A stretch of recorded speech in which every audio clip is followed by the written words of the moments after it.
Hello and welcome to a new episode of the Game Informer Show. I'm your host, Ben Hanson, joined by Ben Reeves over there. Hey, two-person podcast today. Oh, not quite. What? We have Matt Miller. Whoa! Here I am. Miller, you are the Lord of all lords today. Really? You are our Iron Lord. Oh. Because today we're talking all about Destiny, Rise of Iron. Yeah. We are going to get into all this stuff. So welcome if you're a new viewer or listener to this episode.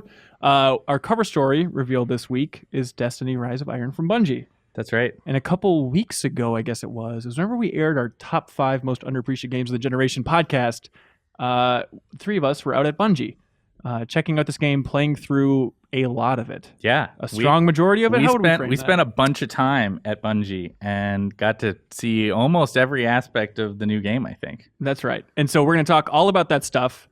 But that's not it. This is a big show. Big show. After talking about Destiny Rise of Iron, we're going to magically change the great Matt Miller into Andrew Reiner, who's going to come in here as well. It's a spell. Happens every day. That's right. He's going to talk about Batman from Telltale. Just came out on Tuesday. And then he also has impressions of the Xbox One S. He's been playing around with a lot. I think he likes it. And then we're going to get to some emails. And then after that, back half of the show, there's an interview with Gary Whitta. Cool. So Gary Whitta, yeah, he used to work for PC Gamer, editor-in-chief for years and years over there. And then he went on and he's written for several games, most notably maybe in the game side, writing for Walking Dead Season 1. So I talked to him about that to tie into the Batman Telltale stuff. What's he done since then? I think he wrote some movie called Star Wars Rogue One, which is exciting. But he also wrote Book of Eli, After Earth, if you remember that Will Smith movie. Yeah, I talked to him a little bit about that, how that got pushed to the system. Okay. With the magical power of Will Smith behind it. But he is under a crazy NDA and cannot talk about details about Rogue One. But I talked to him in general about what's it like writing for Star Wars. We're talking about Mass Effect, his favorite Star Wars games. There's some good chats in there, so stay tuned He for wasn't that. able to tell you the whole plot line for Rogue One. He did not talk about Darth Vader's big reveal or anything exciting like that. What? But still fun that somebody that came from PC Gamer Magazine wrote a Star Wars movie. It's awesome. It's insane. There's But hope for us. for now, Destiny Rise of Iron. Yeah. Miller, we walked into the studio. I want your first raw impressions. What do you think of this thing? Well, I think one of the things that struck me right off the bat about Rise of Iron is that they have. We all 3 of us were on the Taken King cover story that we did last year, and that game was like, let's like reinvent the Destiny franchise, right? And I think that this new installment doesn't do that. Right. This is an expansion that's very much about, in most ways, is about content release more so than, hey, let's change every game system. Let's change how you level up. Let's change how the equipment system works. Most of that stuff is almost, I think, for both the people at Bungie and for the broader fan community, it seems like it's kind of settled law now, at least to a certain degree. Yeah, it's interesting. I remember on the Taken King trip, there were so many talks about like, yeah, it's just the systems aren't quite there. That's why we're nuking things, upending the T-table a little bit. And now with this, when you talk about a lot of that systems, it's like, I think they work well. We just need to make fans happy by releasing stuff for the love of God. The whole process of putting a magazine together is sort of fascinating. I remember going on that trip last year, and we got back, and we had a few days to put the story together and get it ready to go to print. And throughout that time, I was still having conversations with Bungie as they were like trying to nail down some of the specifics of like what they were going to do to sort of change out the way that the game worked. That is not the case. That was, if you ask for my first impression as a like Destiny player, I play a lot of that game. As soon as I dove into the experience, that was what struck me, right? Is that like this is a big expansion. It has a lot of content to explore, and that makes itself apparent right away. But it's not like you go in and you're like, whoa, what's going on with this new subclass? Right? There's no new subclass this time around. There's no change that I could see to really like how infusion works or how you level up. There's a new light cap, that you're shooting for, but yeah, it feels like it's more about content. And then the other big takeaway for me, and I'd be curious if you guys got this sense as well. It feels to me, interestingly, it was not a thing that was like part of their like messaging or anything. It's not like they were really pushing this on us. It was just like apparent through what I was playing and the way I was talking to people. It feels like player choice and letting players kind of like interact with the game in the way that they want and play with the guns in the ways that they want was a big part of this experience. Why do you say that? I'm curious. I mean, there's always Destiny. It's not the most linear thing in the world if you don't want it to be. So why does it seem different this time around for you? Yeah, it's a combination of stuff. I mean, it's small things and big things, but everything from like, I mean, we're going to talk later about one of the exotics that we got a close look at. That is a gun, the Kvostov, that's very much based around player choice.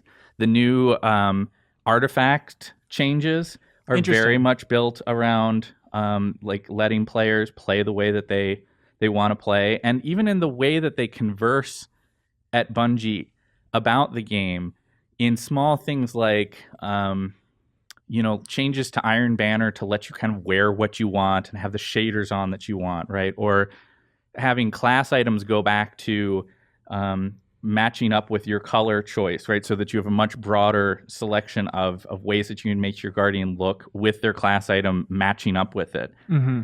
It's little things like that. Or the fact that they're bringing back a bunch of old class items that used to, from like year one that have been out of the game for a while. And the whole idea is like, let's, let people look the way they want, play the way that they want. Gotcha. So more in the systems more than the campaign experience and the story experience. Yeah, I mean, I think the campaign always has a certain mix of like linearity to it and some choice about like how you approach an encounter in terms of the weapons you bring to the table and that kind of stuff. But then, I mean, that's not going to fundamentally change. They're not going to change the structure of their game or anything. But, I think they know what they're doing. Yeah. But to get back to kind of setting the table here, I feel like you mentioned it's not as radical as Taken King was. I remember, like you said, we got back from that trip and we're all like, hey, Taken King seems really cool, especially on the storytelling front. I think we're all really impressed. I don't think it's a 10 out of 10, on the story front, but still like, holy cow, Destiny really made a lot together. Not a lot of forward steps. Yeah, definitely. With this one, just to get people's idea of the scope of Rise of Iron in mind, like the way that they framed it in the interview that went up on Wednesday, I thought was really interesting, where they said that originally it's the same team leads as House of Wolves, by the way.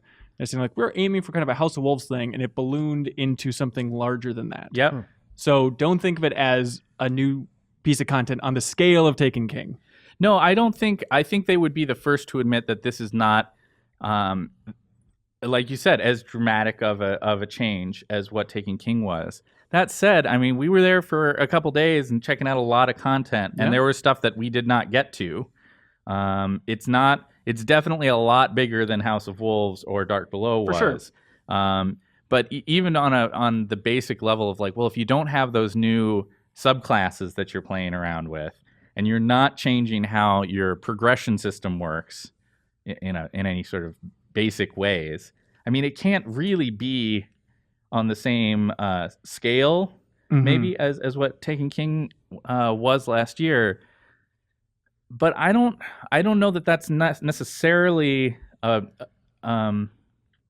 bad thing. I mean, for some people, I think that maybe just they hope that it'll just be even bigger than Taken King, and those people are going to sure. I mean, those people I think may be disappointed, but well, those hardcore people are like they're always going to want more Destiny, and like it's just, are they ever? Really I'm a satisfied? hardcore player of Destiny, and for me, the stuff that they have on offer in Rise of Iron, even if the content of like how many missions or like, I don't have new subclasses to chase after and level up and that kind of stuff, that may not be quite as big as what was there in Taken King. But there is this big focus on giving you stuff to pursue, right? And so even though it might in some ways not be as big as Taken King, I think for some of those hardcore players, there will be just as much stuff to chase after and spend time with. If not, I mean, I don't know yet. There might be more, there might be less. I mean, we didn't play enough of it to know. Cool that it's reflected in the price too, where the price is going to be less than the Taken King was, but maybe a little bit more than. It's exactly in the middle. So it seems like the biggest, at least when we were in the early stages of hearing about this as a cover story and going out there, I got the impression that you thought the biggest change to overall Destiny is the artifacts. Is that a fair takeaway? Yeah, I think the artifacts are a big deal. When we talked about Taken King last year, both in our cover story and then when it released, that was like the artifacts were this new thing, and then people started playing with them, and I think there was this there was this sense that they maybe hadn't lived up to their potential, right? They were this slot on your character that didn't have a lot of purpose other than being a dramatic boost to your intelligence, discipline, and strength stats. Mm-hmm. That was the main thing that they kind of did was really kick those up in a particular way, and it felt like, well, why not just spread those stats out across the other items? You know, you're not showing this item off. It's not a visual aesthetic thing. So what's the purpose here, right? That's oversimplifying a little bit, I know, but like that was kind of the thing with those artifacts. Now they've made them so that the new artifacts have story context, right? They're rooted in the characters that you're that are kind of the centerpiece of this expansion, the Iron Lords. The old Iron Lords. Yep. And they also have sort of game-changing elements to them that let you change up your build in interesting ways. And they're class agnostic, right? And so it's not like it's a hunter artifact. You just have an artifact, and you put it on your Titan, your Hunter, your Warlock, whoever you want. And then you mix and match that up with your exotic choices, your subclass choices. And I think that people will have a lot of fun trying to figure out ways to take advantage of stuff. It seems like some of them are specifically skewed towards like PvP or going on a raid, or some of them have specific skills that you're going to want to use at certain times, but then you might want to swap it out for something else if you're doing a different event. Absolutely. Do you have the sense that it's just a fun novelty, like, hey, here's a little modifier to have some fun, or is it completely going to change, and in order to play peak Destiny now, you constantly have to really pay attention to which artifact you have? I don't think you'll have to for people who are casual about the game, it will not be a huge deal. You'll find one and be like, that description looks good. Like, I think one of them that I really like is it turns enemies against themselves. It's basically like, the priest or the monk from Age of Empires. Just convert one of them just by shooting them, and they start fighting for you. Yep. Just smaller scale things like that. It's a small chance that'll happen. Right. Yeah. So it's just like occasionally, and a lot of them are similar ways, but maybe one helps you in PvP. So you're like, well, if you play a lot of Crucible, you might want to wear that one. But I think the chances are...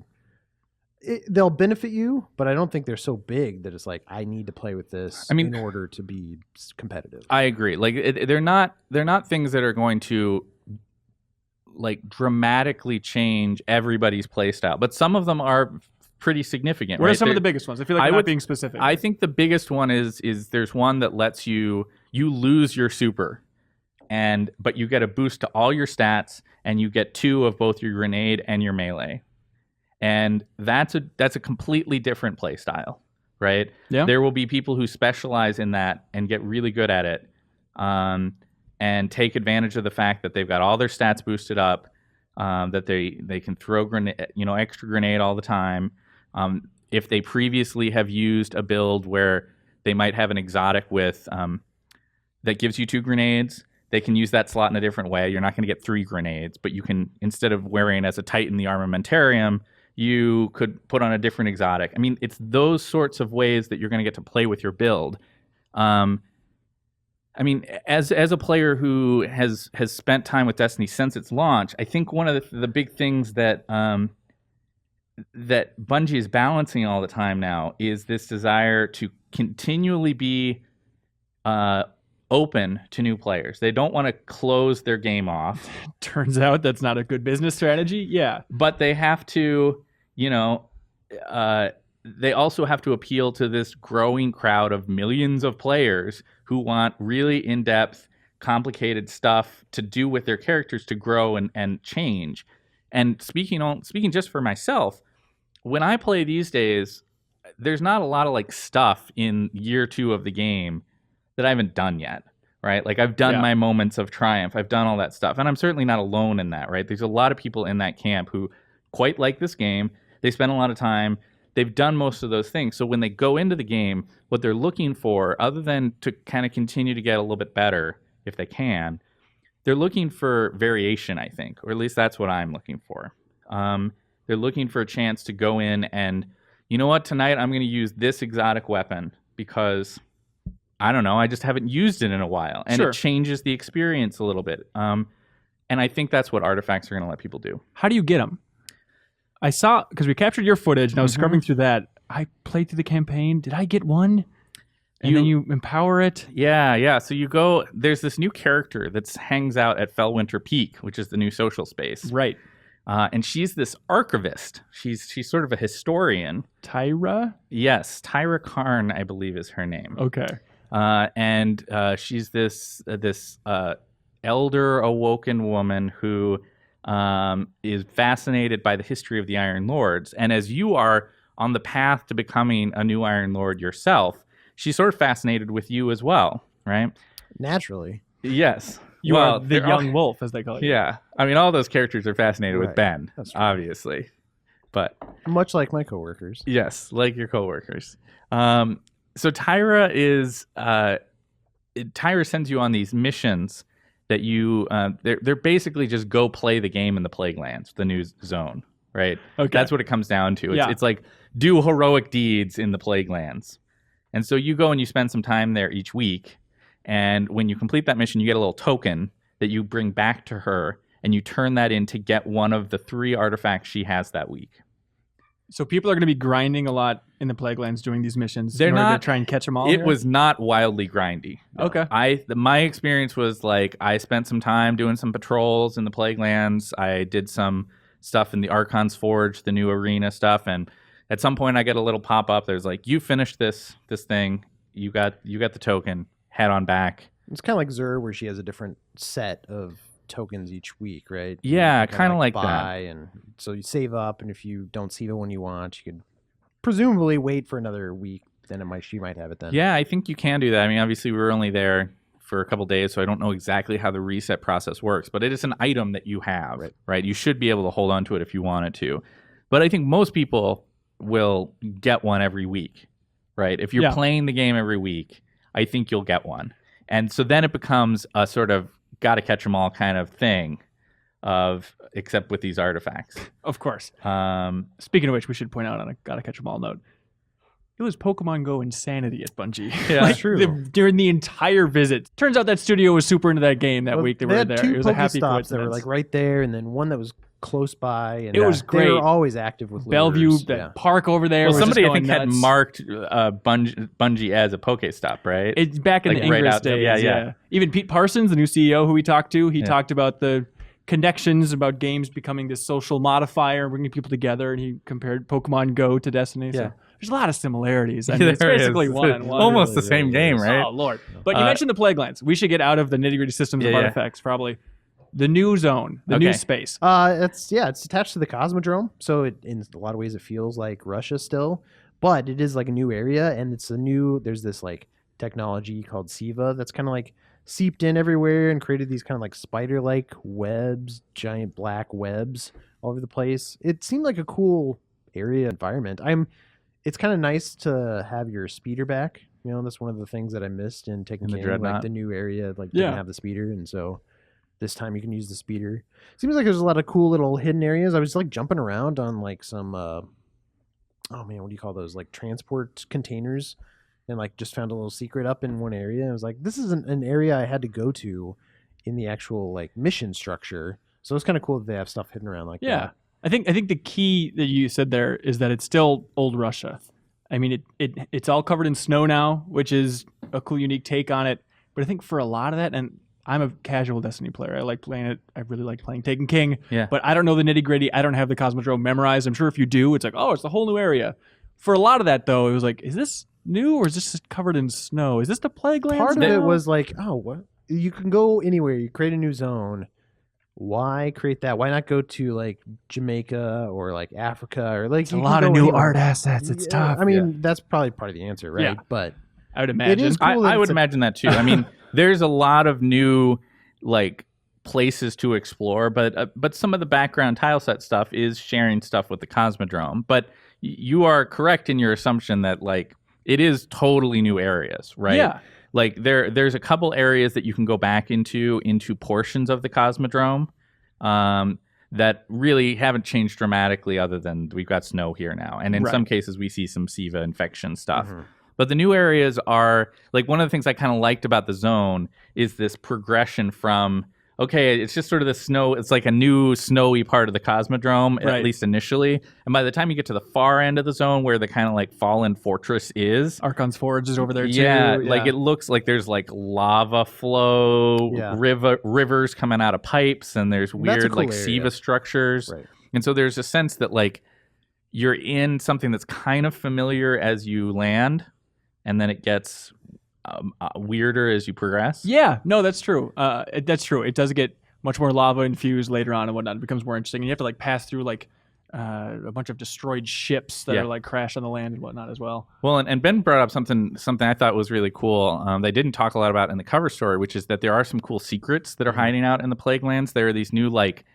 Effectively, I think what they termed them informally there was poisoned chests. Just mimics. Yeah. They are basically mimic chests where Yeah. you go and you're wandering around exploring and you open a chest and it's actually like a bad thing that you have to deal with. Yeah. So much fun. Oh, Everybody yeah. loves it. Everybody loves mimics. And they also have like the new like fragments to find, very much like the calcified fragments from the previous expansion in Taken Right. King. Sure. You have a new set of those. I don't think there's quite as many that you're going after, but I saw a couple of those hidden around.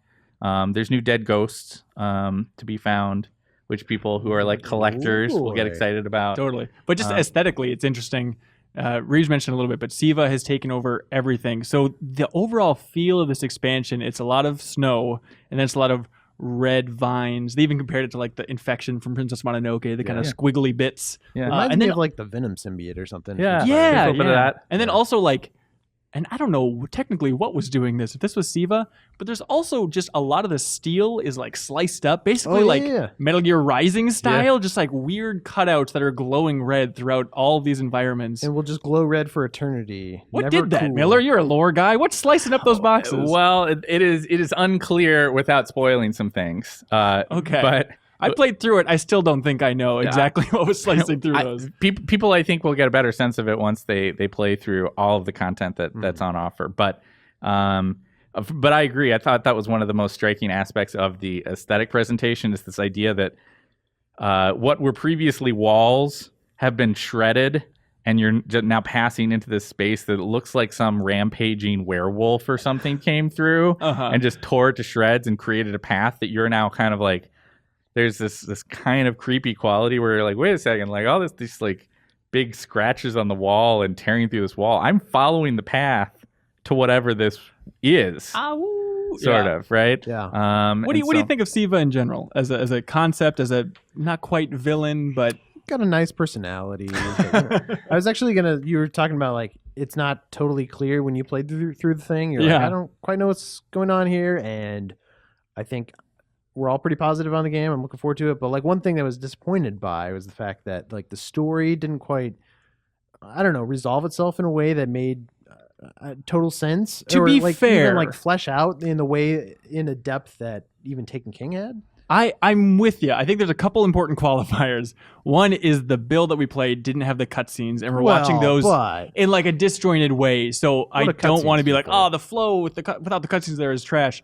But I think what is fair to say is, not being a hardcore Destiny guy, it very much felt like, I mean, it's not that long of a campaign, 5 missions, 5 main missions here. It just feels like right in the beginning, it's like, oh, this crazy threat, SIVA. SIVA's the problem here. And it's like, wait, what is this SIVA? What's going on? Okay, SIVA's done. There we go. And it's like, what was that insanity? What is this stuff? I will say that last year when we saw Taken King, you could tell even in an early state that like, oh, Taken King's taking some steps forward with narrative and like they're doing some cool character storytelling moments. And it felt like that was a little bit it wasn't a step forward this time. It felt a little bit lacking, maybe even. I think with Taken King, I think one of the reasons we were impressed with the story is there was a real good lightning rod in Cage 6 of being like, oh, this character's fun.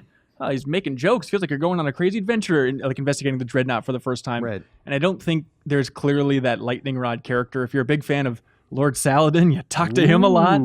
And I feel like He's they're got trying a face. Oh, so many faces. But I feel like they're trying to compensate for the Cage 6 absence and maybe the lack of that, comedic personality by amping up the Ghost comedically. And I don't know if it was fully doing it for me. It seems like the Ghost is jokier than he's ever been. I think that the Ghost has more character this time one way or the other, whether you like the jokes or you don't. Yeah. Right. Like they've put a little bit more sort of personality into that character.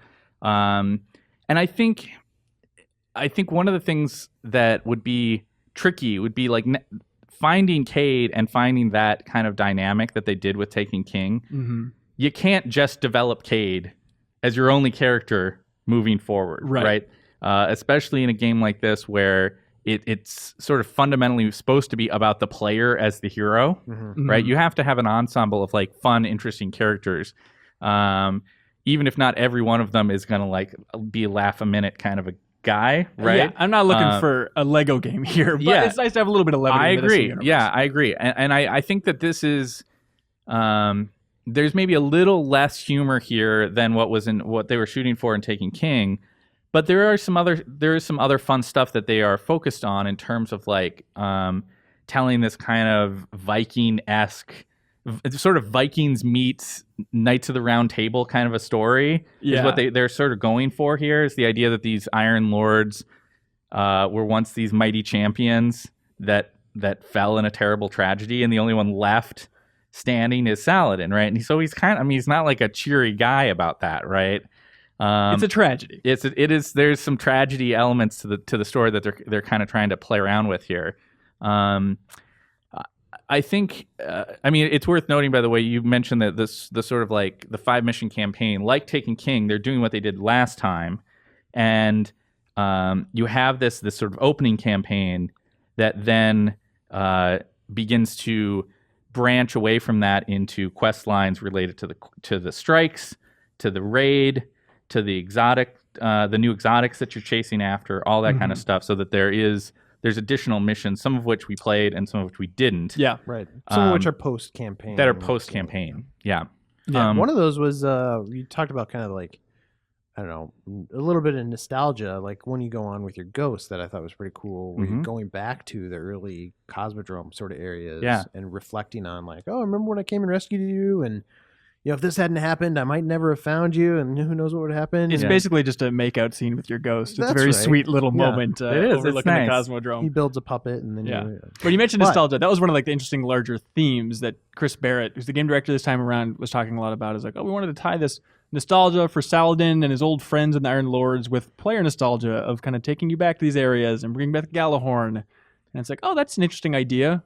You know, just a couple years later, it seems weird to be nostalgic over early Galahorn and whatnot. One of the things we talked about with them actually was that concept that like 2 years is admittedly it's a stretch of time, but it's not a super long time, right? It feels weird just to be too nostalgic about something that just happened 2 years ago. But on the other hand, you do have players who their time investment in the game has been hundreds, if not thousands of hours. And for them, just in terms of pure amount of time they've spent with it, there is a nostalgic quality to something that they started, even if it was only 2 years ago.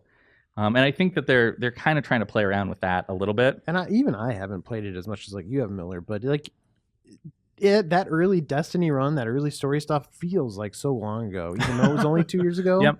And like, I don't know, I'm not saying that in a bad way necessarily. Yeah. Just, even though it has only been 2 years and that's not that long cosmically, right? Like it feels like it was like a full dinklage ago. Yeah, exactly. Yeah. Well, just to be a cynic here. Okay. So you go like, oh, playing off nostalgia, cool. How much of it is, my God, we have to squeeze a bunch of new content out of Destiny 1. Let's just go for nostalgia and just reuse these environments and reuse these things and modify them a little bit, but it kills two birds, right? Not a crazy amount of new development needs to be poured into this thing when they're looking towards the future a fair amount. And then also, hey, original Destiny fans, this will make you happy. We're going back. I think that there's no doubt when you look at some of the things that they are introducing here, nobody has any illusions about the idea that they are reintroducing some things. You know, whether it's the reintroduction of old year one class items or, you know, using an environment that they at least already have some basis to like of art assets to build on. That said, I think there has to be some realism here about what's going on in game development and the challenges of like those guys pushing out 40 plus updates over the course of the last couple of years for this game, multiple expansions, all in the space of a few years. I can kind of understand why there are things that they need to do that with, right? Like there's a desire to respond and create some new content, which there definitely is here. Yeah. And yet, yeah, I mean, some of it's not going to be brand new, right? Like some of it is or like the Fallen are another good example, right? Perfect. I think we would all agree that from having played it, that the Devil Splicers are probably not as dramatic a reinvention of an enemy as what the Taken were last year. I mean, I wasn't following them frame by frame of animation, but were there even new moves? There's definitely new moves. Like Okay. In an interview that while you were off doing some recording, I talked with some of those guys, and I think Ben did too, about some of the things that the Devil Splicers do differently. And if you're more there's a new if you're a player who's played a lot, I think you'll recognize those very quickly. Okay. But they kind of look like Fallen with a red mohawk. I think they new don't weapons slightly. Yeah. I mean, slightly changed AI behaviors. Yep. Like it's not dramatic. The slightly different aesthetic. Yeah. But they're very similar to the Fallen. Your willingness to condemn the game for taking that stuff and refreshing it in only minor ways is just going to be dependent, I think, on your view of the broader franchise, right? Like, do you want there to be new story missions, and a new raid, and some new strikes to play, and some new weapons to chase, and new exotic quests to go after? I think most dedicated players would like to have that. If the price is like, well, we can give that to you, but we're not going to be able to just like, we can't launch Jupiter, right? We're not ready for that, right? So what do you guys want, right? Yeah, I think that's the philosophy that I get out of it, is that there is a very fervent desire on the part of Bungie developers, because most of those guys are players of the game as well, in addition to making it, to like bring new stuff in, but they can only do so much in any stretch of time. Yeah, there's a weird moment where in the overview video that went up on Wednesday, during the interview, I asked him, because speaking as a more casual guy, I kind of have the feeling every once in a while of like, just wake me up when there's something huge. Wake me when you need me, so to speak. Where it's like, my friends and I love playing Destiny, but like, I'm not going to be there for every patch and every tiny update. Like, let me know when there's something huge. And so I asked him about like, yeah, do you ever worry that you're just wringing too much lemonade out of this one Destiny 1 lemon? Do you think that's going to turn any people off? And it was interesting. The response was like, well, we've never thought of that. Like, fans want content. We're making more content. They don't have that perspective of like, if it's not Destiny 2, it's nothing, I mean, this feels like real content to me too. Oh, yeah. I think at the same time, there's this sort of like, I would hope among Destiny fans, this understanding that like there's a group of people there working on Destiny 2 or whatever they're going to call it. And the more time they spend on stuff like this, the less time they have to work on that next game, right? And so there's this balance that's got to happen. And it makes sense to me that there's probably more people working on the next thing than there were like a year ago. But are we focusing too much on development and behind the scenes stuff? Like, what about the content that is in this? Like, should we talk about? I think it's real content. Yeah. Let's talk about some of the genuinely real new things, right? Like that we haven't already spoken about. We talked about some artifacts. We talked about plague lands. I mean, one of the other things that I think people would want to hear a little bit about, even though there's limits to what we can say, is that we played the new raid. Yeah, at the end of a long day, we completely failed miserably at the new raid. So the new raid is called Wrath of the Machine, and just to get it out up front there, when we talked with Bungie about like, we really want to check out this new raid, there was like, yeah, we really want to share this new raid. We want to have you guys have a chance to like share with your readers, like, this is what's going on with the new raid. But I think they and us agreed that part of the magic of the raid experience is the specifics of those encounters, right? So when's your walkthrough going up? Yeah. So like, we're not doing the walkthrough of the raid, right? Like there is that fun of going in for raid groups for the very first time and figuring it out. Yeah. And so so we played it with the idea of like, let's get a sense for the feeling of this raid, how it kind of feels different from previous raids, that kind of stuff. We didn't play everything. We didn't beat every encounter, because a lot of them were pretty hard. Mm-hmm. Yeah. But especially, you're doing a first run in the first couple of hours, even with a little help from some of the guys. From the designers saying, "Don't blow it, you morons." Yeah. We still blew it several times. Like tearing out their hair. Why aren't you guys getting There's that? one situation where it's like, hey, you can do anything in this situation except for this one thing. And then I did the one thing. Like, well, we wiped. All right. Fantastic. Wrath of the Machine, I thought, I've spent a lot of time in those previous raids. Like this one is one that I'm very excited about. I think that they one of the thematic concepts they talked about was collision, as being a big central theme. I believe one of the designers used a different turn of phrase. You remember? Smashing shit against other something along those lines. Yeah. Seems like they really like Fury Road a little bit for some parts of that. There's definitely some influences there, and there's a concerted effort to explore the Fallen sort of interaction with Siva, right? The splicer technology, as a part of that raid experience. Yeah. There's also a lot of it that's sort of like outside, which is kind of interesting, especially compared to previous ones that, like Crota's End, you're definitely like going deeper into this strange throne world of Crota and King's Fall. You're entering this fortress of Oryx, and Vault of Glass is just this endless descent, right? Yeah. Here there's a little different vibe to it. It's a little bit more of its sort of outside stuff.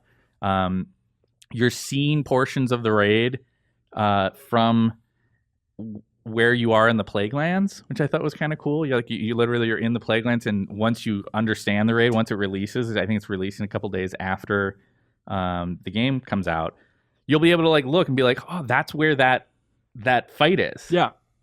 Which I think is pretty neat. Yeah, and you can see glimpses of this in the first trailer they released. They show a couple teases of some of the encounters in the raid. Yes, that you'll experience. Well, you see that they did already show off what they called informally the Death Zamboni, which for the record is, I think, one of the coolest encounters in a raid that I've done. It's really different.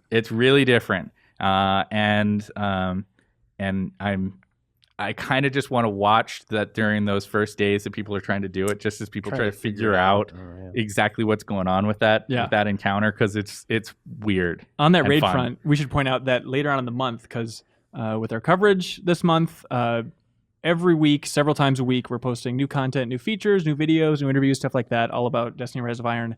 And one of the features, I forget where exactly in the month it is, but it's focused on raids and kind of the team's raid design philosophy. So again, that's not a walkthrough, it's not a spoiler, but if you want to learn like who are these people, what do they want to prioritize in raids, what do they think works well in raids, what doesn't, that type of thing, that's going to be going up in a bit here. Yeah, that was one of my favorite conversations we had with the folks there. I thought was just getting some insight into what has previously been a pretty reclusive group of designers, and to have one of their leads kind of tell us about like, this is what we're thinking about when we design encounters, and this is what we're shooting for. This is how we aim for balance, all that kind of stuff.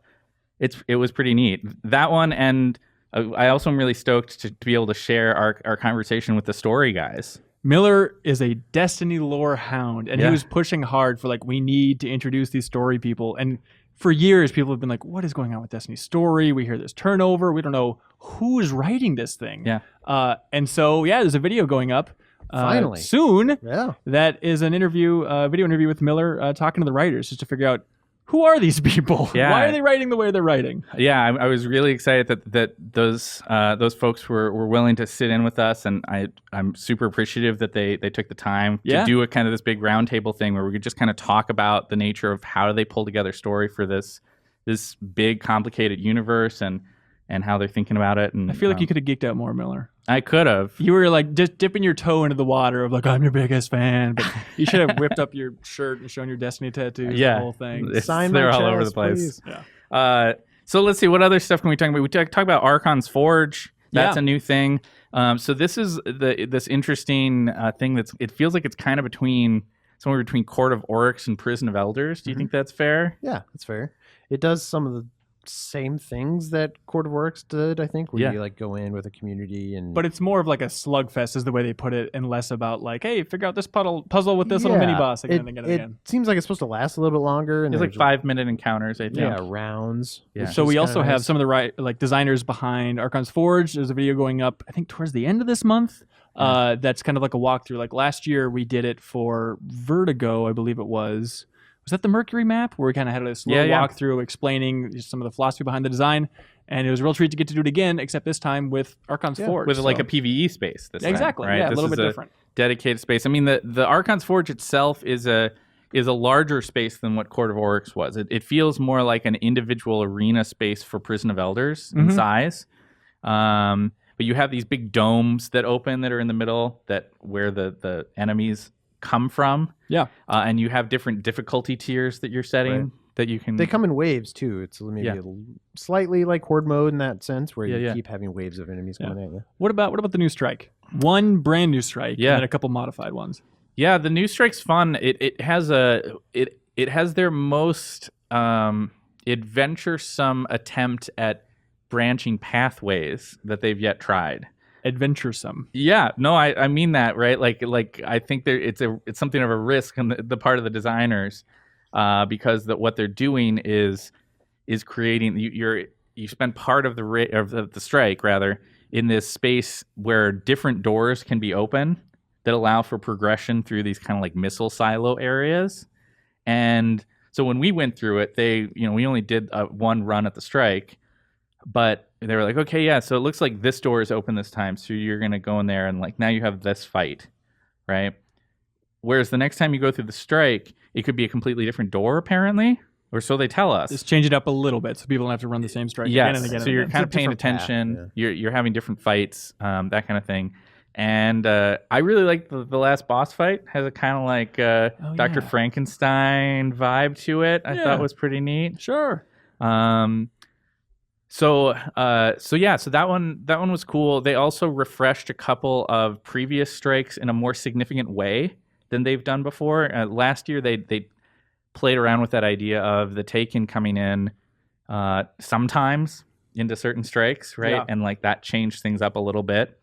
Here, it's a more robust overhaul. They've actually done new dialogue and a new intro dialogue thread, and then an interstitial dialogue throughout. That's effectively like, we're going back to this place for a reason. Right? Like there's something going on here related to the Devil Splicers or whatever.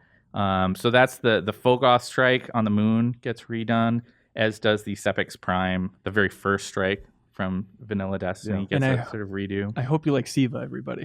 There's a lot of Siva going on. You're going to hear the word Siva a lot more than you ever imagined you would while playing Destiny Rise of Iron. You know, one of the things that reminds me a little bit of one of the things I wanted to talk about, which is that from just a broader look at the Destiny franchise, I think Rise of Iron stands apart for its focus on a different... it has a different focal point than previous ones have, right? The focal point here is Lord Saladin and the Lords of Iron. Yeah. And Siva and the threat presented by Siva. Siva's not like, it's not a thing on its own, right? It's like we have this enemy that we've previously encountered, and they have found this powerful technology that they're using. But the focus is more about the story of the Iron Lords, right? Whereas all the previous expansions have always been about kind of like, okay, well now this is the Hive expansion, right? Interesting. This is the Fallen expansion. This is the Taken expansion. This, it does have a little bit of that. I mean, this is the Splicer Siva expansion in a way, but that really isn't now that I've played it, it's not really what the focus is. The focus is like, this is the Iron Lords expansion, right? That's telling us about them. It's telling you about where you fit into that mythology, right? Yeah. And whether it's the new armor that you get, or the new artifacts that you get, the storyline that you pursue, the characters that you're interacting with, the social space that you're going to, all of it is really about the Iron Lords. I hope you like those guys. Well, you whether you like them or not, that's what it's going to be, right? Yeah, like that's the focus here, is these characters who previously we've only had little names on weapons from Iron Banner to go off of, right? Fellwinter's lie. Well, what was his lie? What was going on there? Yolder's hammer. We don't know exactly. What was his hammer? What was going on there? No, well, like that's what people have been doing, right? Is that they're so hungry to like get some more information about those characters that they've been making up little stories about, like, oh, well, what does it mean that that this person lied. Okay, right? well, as a crazy fan of the lore, and Yeah. you're probably one of those people that has been making up these stories of this almighty lie that happens, what do you think? Was it satisfying? Yeah, I mean, I think that they do a good job of, it is ultimately a kind of passing the torch story, right? I mean, they're pretty upfront about that this is a story about how you become an Iron Lord after you're sort of following the legends, to use the what I was talking about before, the Knights of the Round Table. This is like the Knights of the Round Table are gone, and you are reigniting the Knights of the Round Table, kind of, right? Almost as if to become legend. Yes, Uh-huh. that's the idea, and so I think it's satisfying.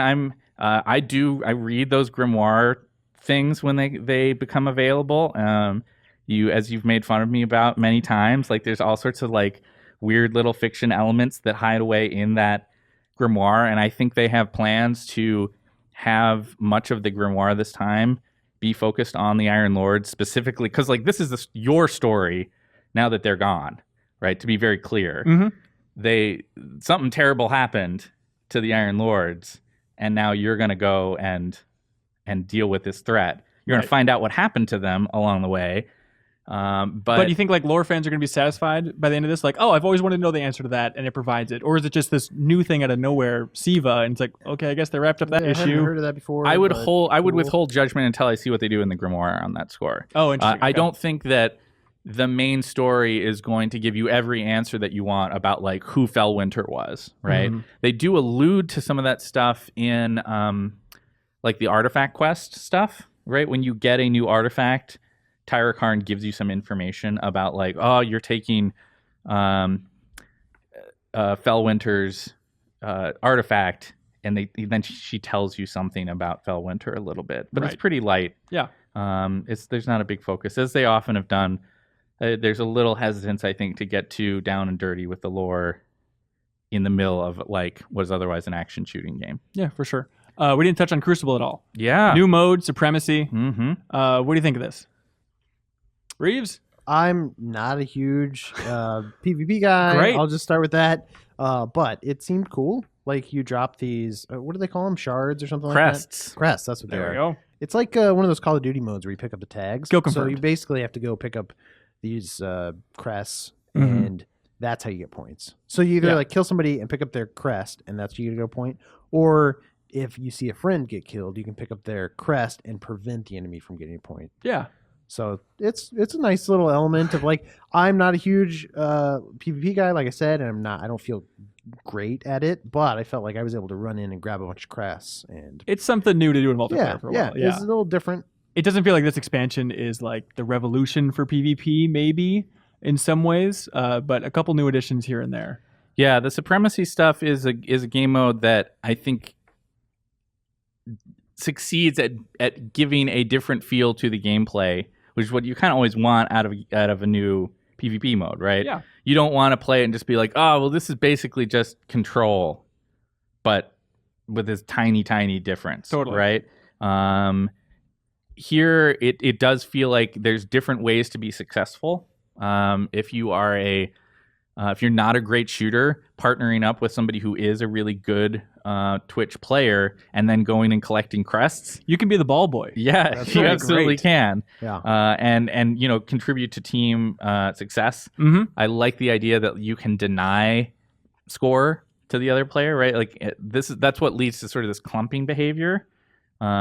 In that if you have like 3 or 4 of your teammates all together, one of you gets shot and another person is quick thinking, you can go and grab that crest before the other player gets it. Yeah. But of course, that also leads to some kind of like dramatic turnaround moments, because if somebody rounds the corner with a Nova Bomb and nails you with that super, they get 4 kills and they pick up all those crests, and that's a big deal. Yeah. Mhm.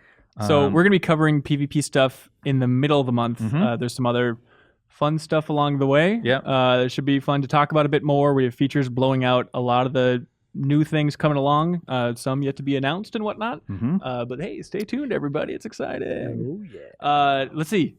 Is that most of it? Is there anything else you want to cover here? There's some other fun stuff. I mean, you've heard me blather on about Destiny for long periods of time before. Podcast listeners have as well. I'm sure they have. There's lots of stuff to talk about. I mean, some of the other big points that we haven't touched on are changes to Iron Banner. You'd expect in a expansion called Rise of Iron that they're going to do some big stuff with the Iron Banner that was the birthplace of that story conceit. Yeah.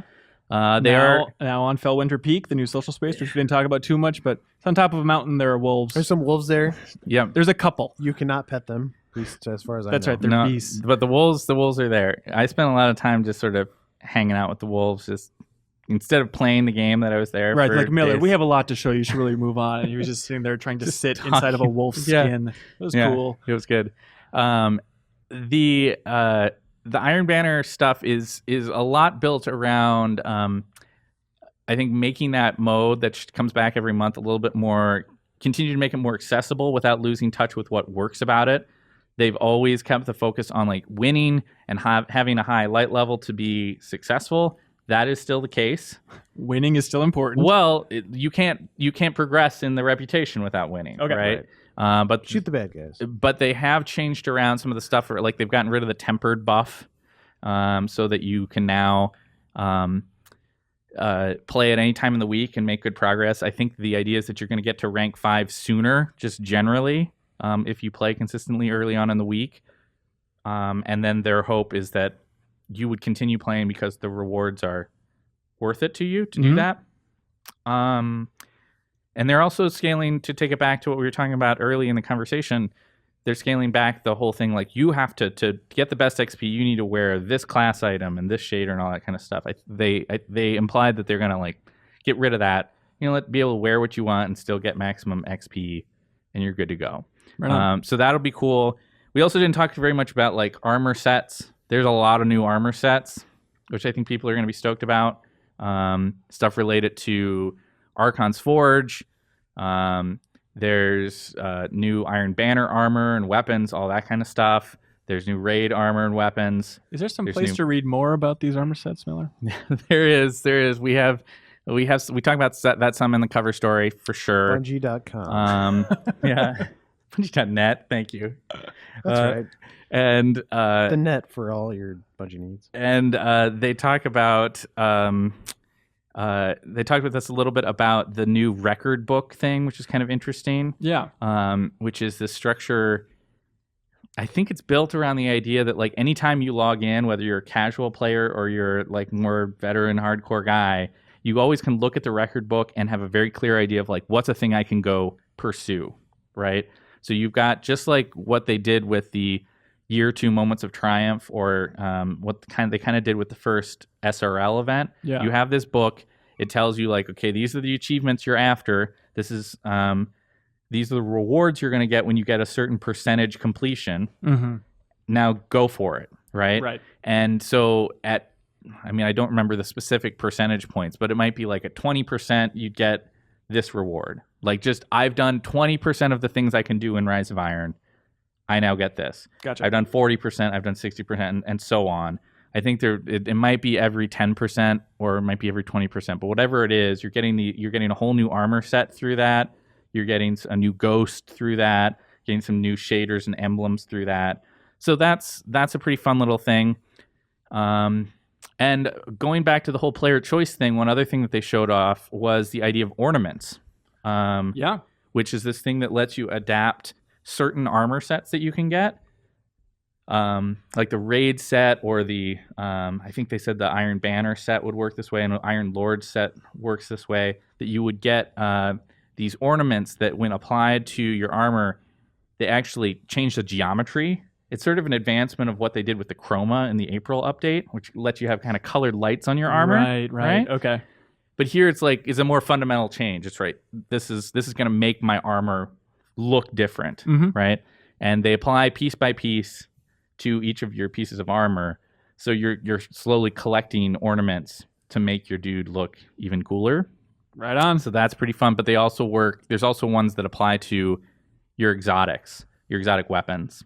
So, like your Monte Carlo, for instance, I had a Monte Carlo that I was able to change its color on. Instead of being bright white, it was like, I think like a black color. Cool. Pretty cool. Well, hey, I'm sorry if you don't like Destiny Rise of Iron. You're still listening to this. We love you. They're not listening. We love you so much.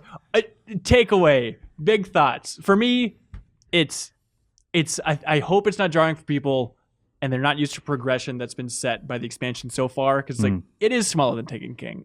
From what I experienced, granted disconnected cutscenes, I think the story was a little more compelling in Taken King, but it still is not bad. It's pretty good. I'm looking forward to playing it again when it comes out. If you're one of those Destiny players that hasn't played in like a year, or you haven't played in a while, now's the time to like poke your head back out and check it out. Absolutely, it is. Yeah. I think for me, big takeaway is that this launches the final year of this first game. Right? They have said that Destiny 2 is coming in 2017.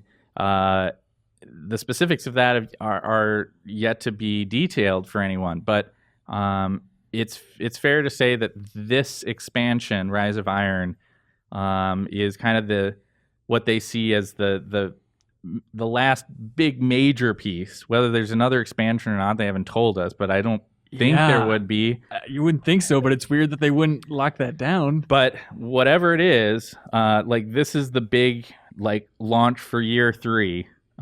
It's not going to dramatically change gameplay systems. You're not going to have to re-familiarize yourself. For instance, World of Warcraft just went through this dramatic change of how the systems work and how the classes work and all that kind of stuff. You're not going to be looking at that if you've been away from Destiny for a while. This should be a pretty seamless re-entry. There's just a lot more options. Yeah, that's their focus. Is let's give you some more content and some more ways to vary your play experience. And hey, if you want more content, listeners or viewers, GameInformer.com/Rise of Iron. That's right. The URL? We're putting new stuff up almost every couple days. Yeah. So if you liked our Taken King coverage last year, you have a rough idea of what to expect. But yeah, it's really good insight into the team over there at Bungie and what they're putting together for Rise of Iron. So stay tuned for that, everybody. But we should move on and talk about Batman with Andrew Reiner.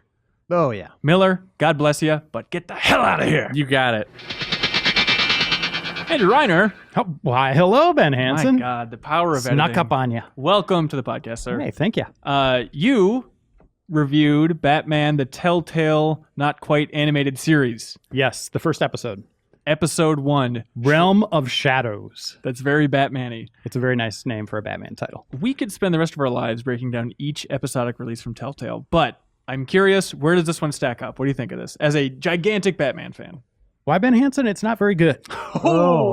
This is a more interesting conversation now. Yes, it is a bit of a slog in the life of Bruce Wayne. Okay. Who, through your actions and giving you choice, they always have the choices where you could say 4 things to someone in a conversation, or there'll be 1 or 2 choices that you can do, whether that's just tickle the enemy or break his face open, stuff like that. That's not an example, but the Tickler. Yeah, that's his new name. Oh, is the Tickler back? But I mean, they do give you kind of light and dark throughout this thing, and he almost kind of comes across, Bruce Wayne, as someone who maybe should be locked up in Arkham Asylum, because he is turning into a villain here. Well, isn't that always the fun edge of Batman? Is always riding that vigilante versus criminal? Yeah, but this is insane. This is like ping pong. With Bruce Wayne, just kind of bouncing all over the place. One of his dialogue options was, "Don't piss me off." And it's just okay, cool, Bruce. I want to stay in a good mood. That's edgy. You wouldn't like me when I'm not in a good mood. But it is a lot of time as Bruce Wayne. It is more a Bruce Wayne story than Batman. That's cool. It is, yeah, if it was done well, but the political landscape that they put together here, where Harvey Dent is kind of running for mayor, is not that great. Because right away they're just he's siding with the Carboni family, he wants to be a part of this criminal organization, and it's have them be backing him because of money and all this, and it's just right there it just kind of starts to go off the rails, and it just kind of keeps sliding as new acquaintances are made. I won't reveal some of the names that come up in this, but Telltale has brand new takes on all these characters. Yeah. Some of them are similar. Catwoman is very much in line with who we saw at E3, was very much in line with the Catwoman we've seen in the comics and movies. But there are other characters that come into play that are very different. That seems exciting because Reeves and I, when we saw the extended demo, we didn't talk about it on the podcast at all at E3. And my takeaway from that was this kind of looks like Batman by the numbers. It's like, Yeah. oh boy, who's the real Bruce Wayne? Is he Batman or Bruce Wayne? When do you truly put on the mask? I don't want to bury you like I buried your parents, says Alfred. It's It just like every generic Batman take for over the last 30 years kind of like combined into one game. But the way they pitch it is like, oh, well, we're going to change the lore. Like things are going to be changing up later on. And so that's what I'm hopeful for. do people but want that? I don't know. Is that the part that doesn't work? Well, hold on. Back up a second here. First, back Alfred, by the way. Uh-huh. Like Telltale stopped short. They don't tell the origin story. Like we've seen a billion times, except Alfred. That bastard is always like behind you, like, remember what happened to your family? And you're like, yeah, no crap, dude. Through the whole depressing episode. dose. And then all of a sudden, like, the movie tickets, like, from the movie they went Uh-huh. to where they murdered it. Batman kept those, and all of a sudden they were like right next to the Bat computer. It's like, Alfred, what the hell are you He doing? just lays them out every Yeah, now it's and like, then to I screw with know what happened. I heard in this version, you. A actually, lock of your mother's hair. the just movie that they fast went to, it forward. was the Sam and Max film, right? Just to fit in the Telltale Right. mold? It was Okay. really weird. I remember that E3 demo, just as an aside, like the demo scene they had like Bruce Wayne talking with Harvey Dent, and Harvey Dent looked super like muscular and beefy, Yeah. and Bruce Wayne looked kind of like trim and like a wimp sitting next to him. I was Yeah, just like, Reeves this kept is screaming, weird. more muscles!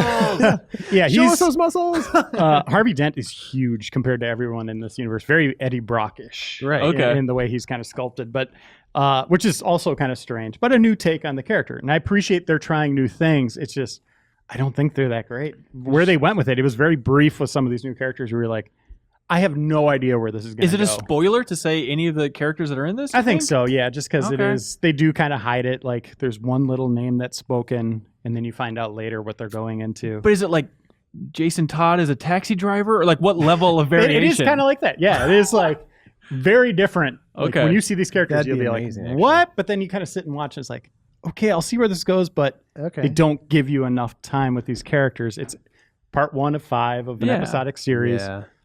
It is very much all table setting in this episode. Huh.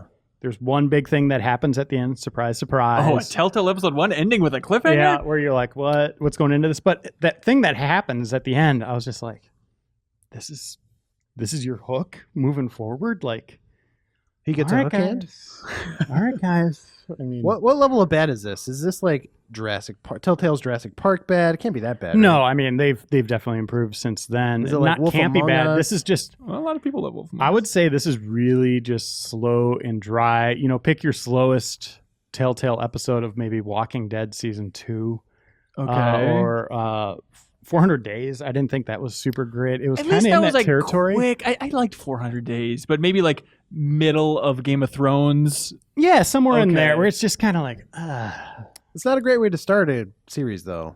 no. If that's how you're starting, because it's always like they start strong, they kind of dip in the middle, and usually they close. They close well. That's like the Telltale formula. Yeah. But if this is how it's starting, And does- then oh, when go you ahead. are Batman, Yeah. it is a lot of quick time events. And they're saying he's a really skilled combatant. And the way they do that is faster quick time events, more quick time.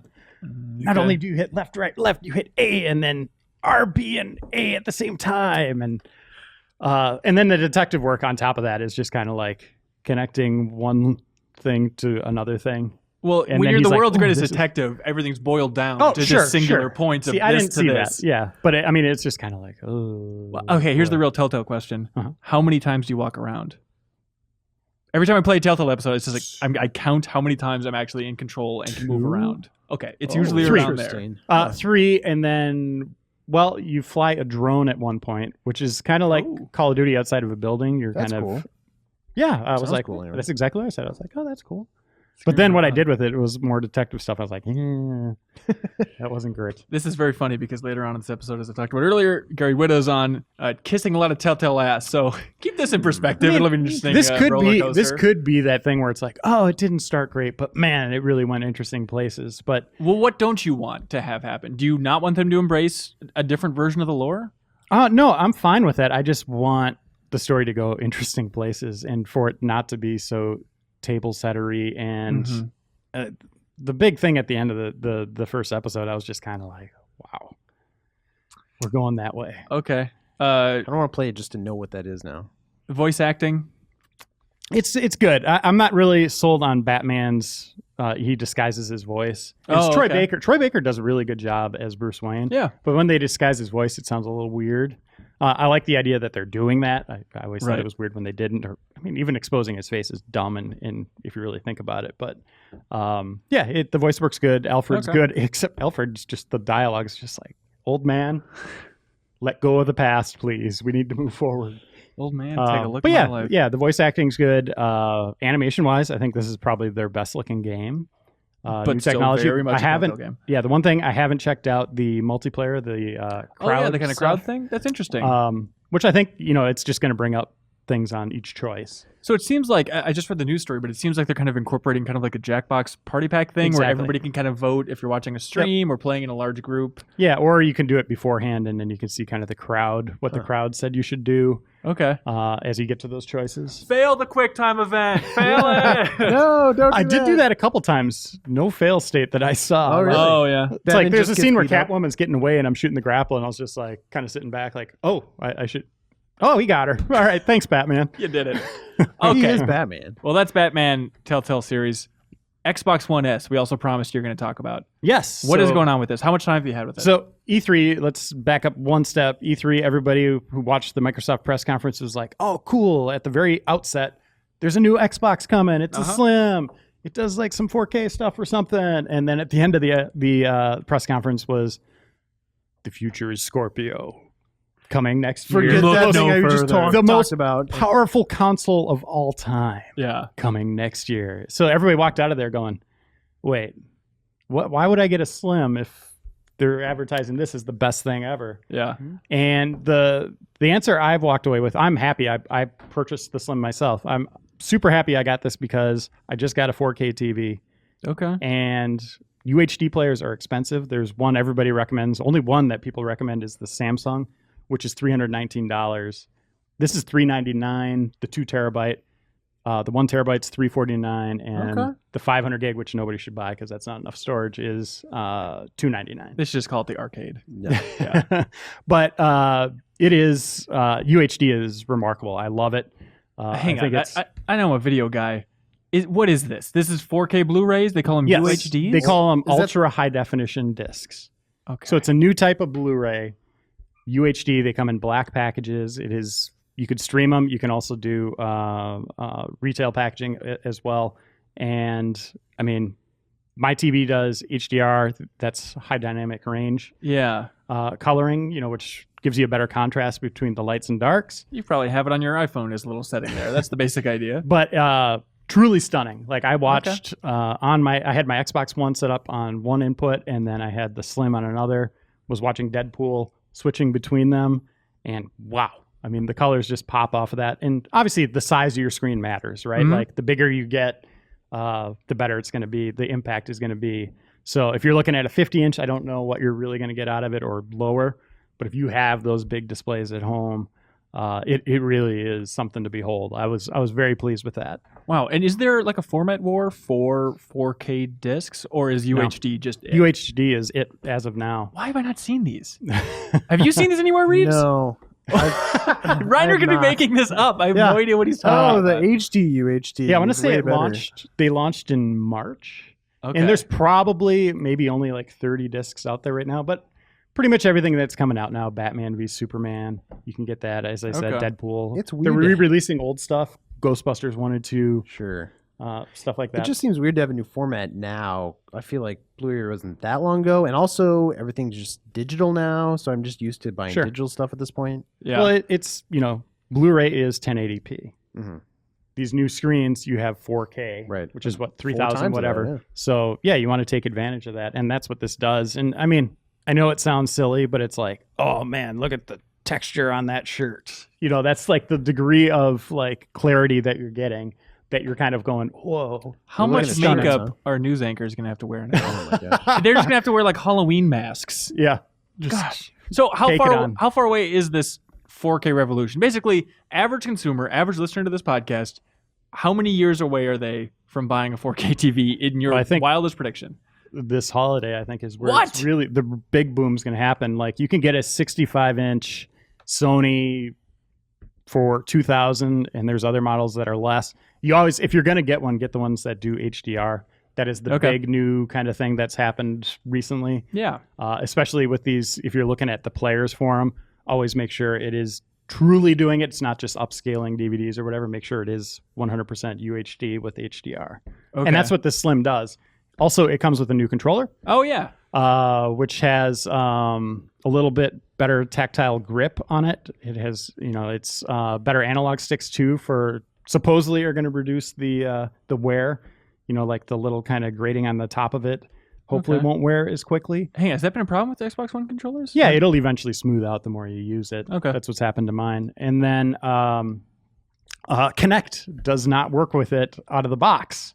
So I'm setting this up and I was like, okay, where is the Kinect adapter? I'm trying to like pull off the sides to see if it's in there, and nowhere to be found. You have to buy an adapter for Kinect to get that to work. Bold. So that is the final nail in the coffin from Microsoft for Kinect. It's just like, we don't even want to have an adapter on our new console. Also, in the fine print on the bottom, it says "F.U. Don Matrick." The Xbox One S. Every edition sold. But it's 40% smaller. It does not have the Ghostbusters capture unit as a power brick anymore. That's kind of nice, actually. The power is inside of it. You just have a cable, just like on PlayStation 4. Nice. Power to the players. Yeah, no, it's catching on. So it's a very nice device. So I would say if you're out there and you're asking yourselves, should I get this? I have an Xbox One. I'm happy with it. The only only answer for yes should be if you have a 4K TV and you want to take advantage of that now. And watch movies, because there's still no 4K gaming on this. In theory, the upscales. Scorpio. Okay. Well, that's so, the thing, you're in a upscaling year- everything, basically. Your dash is in 4K, which looks very nice. Sure. So it seems like you should only buy it if you're like super impatient, because like in a year the Scorpio will be out, and then here's the big question on that'll be Scorpio. better. It will, but what's the price going to be on that? We have a big unknown, and I say this in my review that's on the site, is sorry, we can't answer that yet. There's just not enough information out there. Same thing goes with Neo, is we just don't know what that future is going to be. But if you do want to take advantage of that really nice new display you have at home, and you don't want to buy a standalone UHD player, this thing will do it for you. It's very much like the PlayStation 3 when that came out and had a Blu-ray player in it. But those Blu-ray players at the time were super expensive. Mm-hmm. And the PlayStation 3 was expensive, but you're like, man, this is kind of a deal because I got this Blu-ray player inside of it. The jump is not as great as you're going to say from DVD to Blu-ray. Exactly. I'm not compelled. Blu-ray's fine. And I know people were saying that about DVD back in the day as well, but like... Yeah, better color and texture and a little better sound.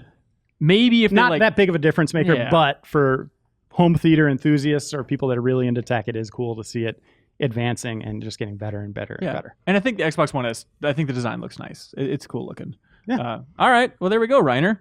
A no-go and a go, it seems like your reviews. Yeah. So, as I said, buy Batman right now and then pass on that. Right. I think we all got the message correctly. All right. You guys want to read some emails from the community? Sure. No, I'm out here.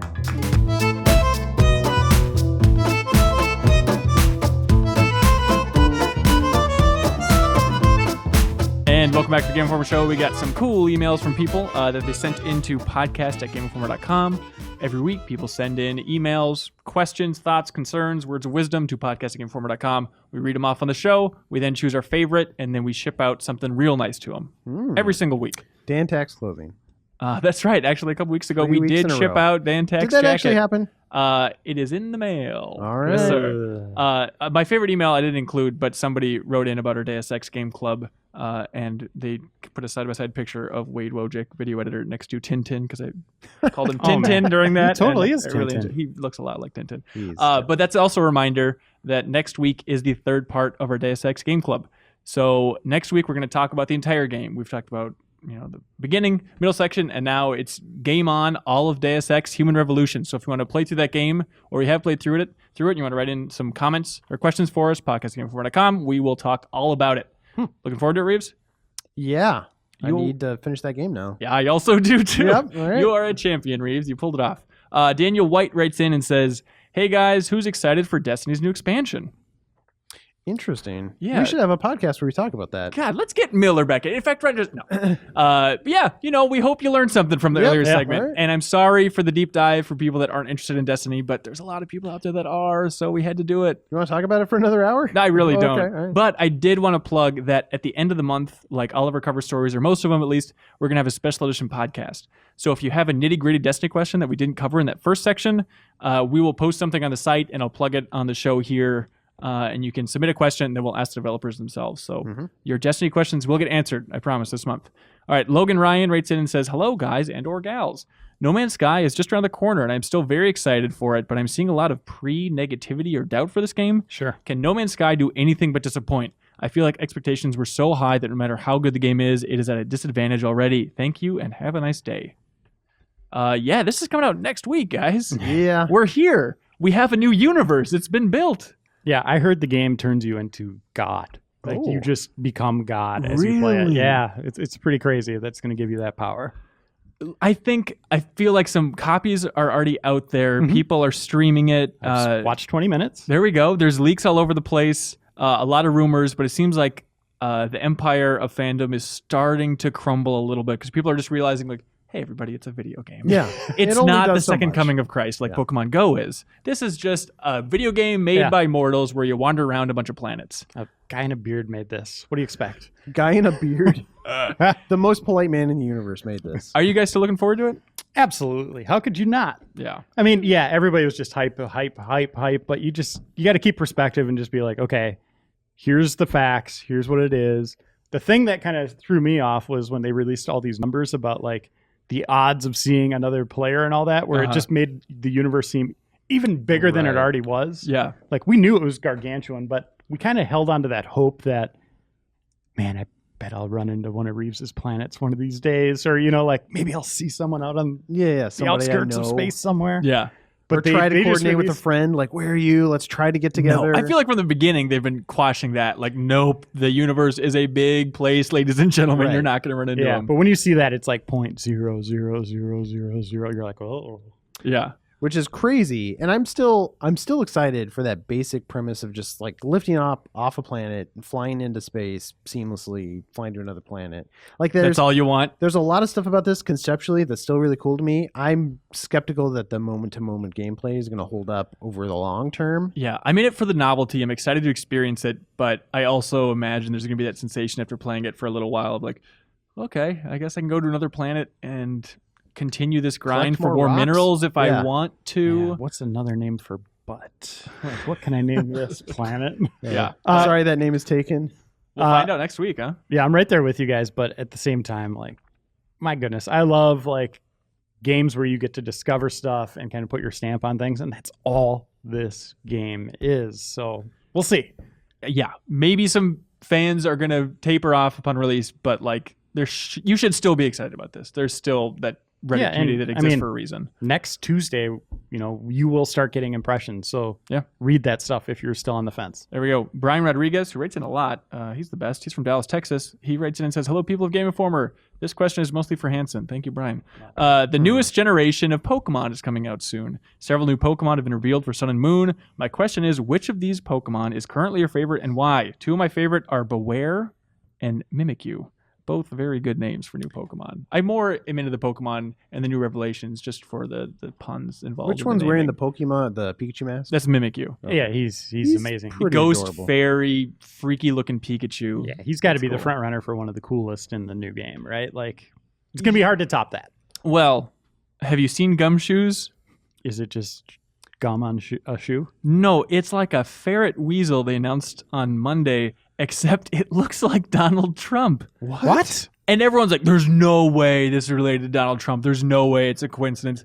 I would bet my house that someone at the Pokemon Company designed Gumshoes to look like Donald Trump. Look it up. It's absurd the way this ferret thing looks. It is bizarre. Huh. Other ones that have been revealed, Mudsdale is a muddy Clydesdale. Comfy, who's just a lay, because the new game takes place in Hawaii, basically. So it's a lay with eyeballs. Minior, which is like a flying coconut that cracks open, and then the gooey inside is kind of a different color. It's kind of funky. Do you like the Pokemon that are based on non-animals? Like Klefki? Yeah, I prefer the ones that are actually based on animal. Like, haven't look like an animal rather than this looks like a object that you've turned into like a living thing. Well, the problem with animals is there's a limited number of them on planet Earth, and I think like they've gone down to the depths of the ocean and have mined every possible animal. Something, right? I bet there's a dolphin one out there. I think, right? No. There's a few that they haven't done. I guarantee. That's a good feature. We did a feature on the website actually. Oh, really? About animals that haven't been mined yet? Yeah, one of our interns, AJ, just did it. Oh man, look it up. There we go. Just check it out. There's Oricorio, who's a little bird that has different dance Enough moves. with the bird. Come on. This is for the birds. Okay, what about this? The cool thing with Sun and Moon that they just announced this week is that they're not named differently, but there's Pokemon that are, even from the original 151, which we fell in love with Pokemon Go, that just when they're in this new region, the Alola region, they look completely different.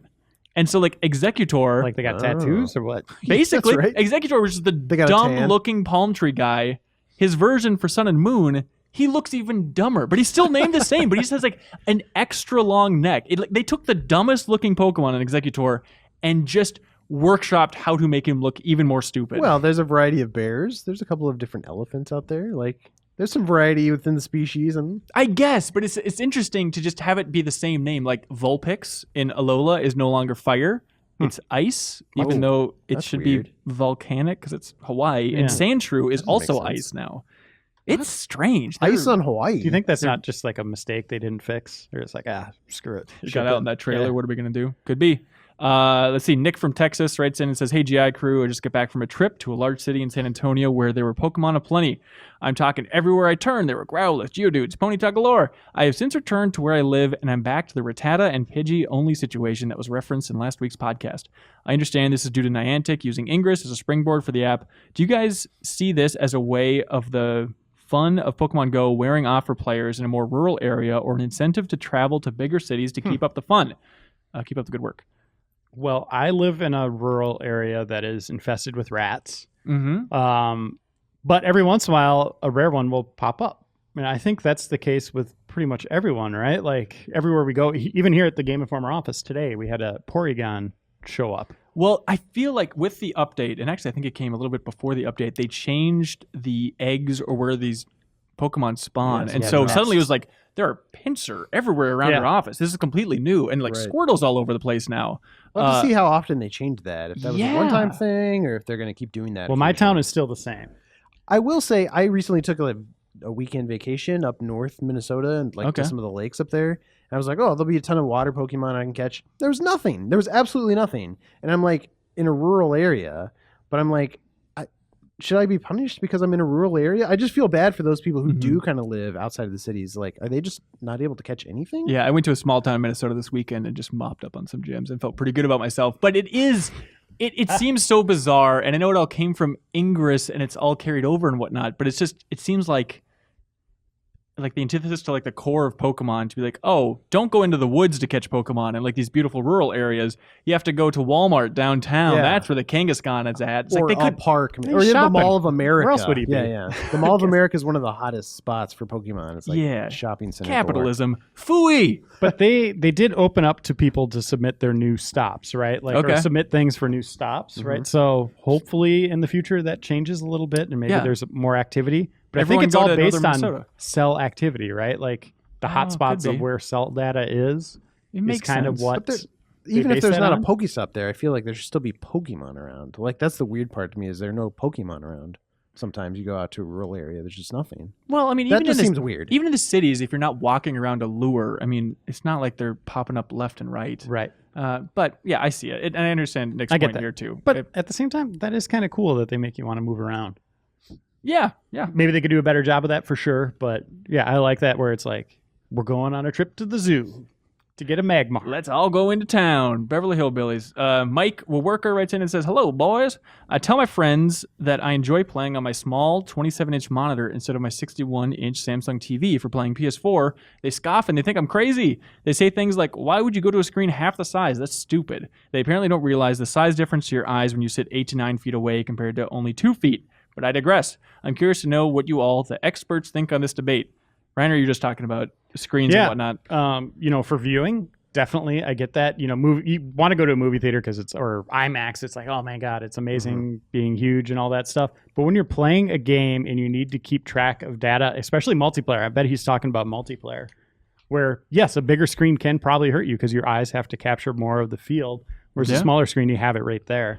So if he's a multiplayer guy, yes, I get that. But if you're playing a game for spectacle or something like No Man's Sky coming out, go big. I mean, But seriously. he's saying if you sit that close and you just keep it on your desk, like I don't like playing that way. I like to sit back on a couch and have it far Yeah. away. Maybe it's just force I habit. Maybe there are those people that prefer like, what's the difference in terms of, how different it is for your eyes if you're sitting close to the screen. Like, it doesn't really make that much of a Sure. difference. Yeah, and your distance to that definitely matters. But yeah, I would rather have the big, huge single-player games be played on a bigger screen, and multiplayer, if I'm getting competitive, probably go smaller. Yeah, unless local multiplayer, then you need the big screen again. Yeah, It's all over the Or place. split screen. Yeah. Yeah. Let's see. David from Northern California writes in. He says, "Dear thing. Game Informer show crew, I love the show and tune in every week, but I wanted to know why all of you are so mean to Kyle, other than he's bad at games, like the Well, Out of This World replay. Also, have you seen a picture of him? Why are people mean to Kyle? Because he's like the nicest guy in the office. Correct. And it's super easy to make What? fun of him, and he just laughs with you about it. He's not a nice guy. You don't think? I think Kyle is the softest, nicest guy in the You office. should hear the pre-recording of the Shenmue episodes. Oh, really? Wow. Just vile. Just lays my into God. you. Yeah, Just the things vents he it all. says. Well, you guys are playing through Shadow of the Colossus now in a Super It's Replay. still just terrible. What have you Yeah. learned about Kyle on that replay, Super Replay? Not much. He got a haircut. He did get a haircut. Yeah, I don't listen to him. But this is a topic near and dear to my heart. The reason we're mean to Kyle is because he takes it like a champ. Mhm. Like, if we gave crap to Bertz every day and made fun of his hair, he would jump out of a window. No, he'd push He'd you probably out of a punch window, you. probably. Yeah. He'd punch me out of a window. Yes. Whereas Kyle, I think I could grab his hand and lower it into a wood chipper and he would still just smile. Just smile. How and many laugh. This is a times, funny Hanson? joke, man, Hanson. Yeah. How many times has a Game Informer editor punched you? That is a very sensitive topic. So it's correct, happened. Correct answer is twice. Just one editor, though. That's right. We don't need to go into this. Yeah. This is an Anyway. old story. Silent Hunter writes in and says, "Hey, GI crew, I want to know why Sony is not giving backwards compatible PS2 games with PSN Plus for PS4 users. Microsoft gives 2 to 3 backwards compatible Xbox 360 games along with 2 to 3 Xbox One games every month with games with gold, whereas Sony only gives 1 or 2 niche indie games every month to PS4 users. There are so many backwards compatible PS2 games that I want to play." I never thought of this. Yeah. Like, buy him? But it is strange, and I assume that Sony is eventually going to be releasing those for the PS Plus users. But it feel like, Sony got out of the gate strong with PS Plus. Everyone's like, this is the best thing ever. And then Xbox, with their big, push to court gamers again, have pushed really hard. It seems like games with gold seems to be kicking PS Plus's ass Now it recently. does, yeah. Right now it does. And I mean, remember when Games with Gold came out, we called it Games with Old. Because it was like a lot of stuff that was like a year and a half old. Like, Right. you And could then we play all high-fived Assassin's each Creed, and other. you're like, Stuff you didn't what? care about. Yeah. But now but- it's like Sunset Overdrive, like Yeah. big Oh, yeah. games That you're was good. giving away. That I still haven't played. But, I'm glad I have it. Yeah, exactly. But yeah, I would love to play. Like, I have Dark Cloud 2 on my PS4 and a couple other PS2 classics, but those will be in the rotation at some point, Yeah, I'd but imagine. That's Have they- not the answer we want, though. I think most people would want better new games, right?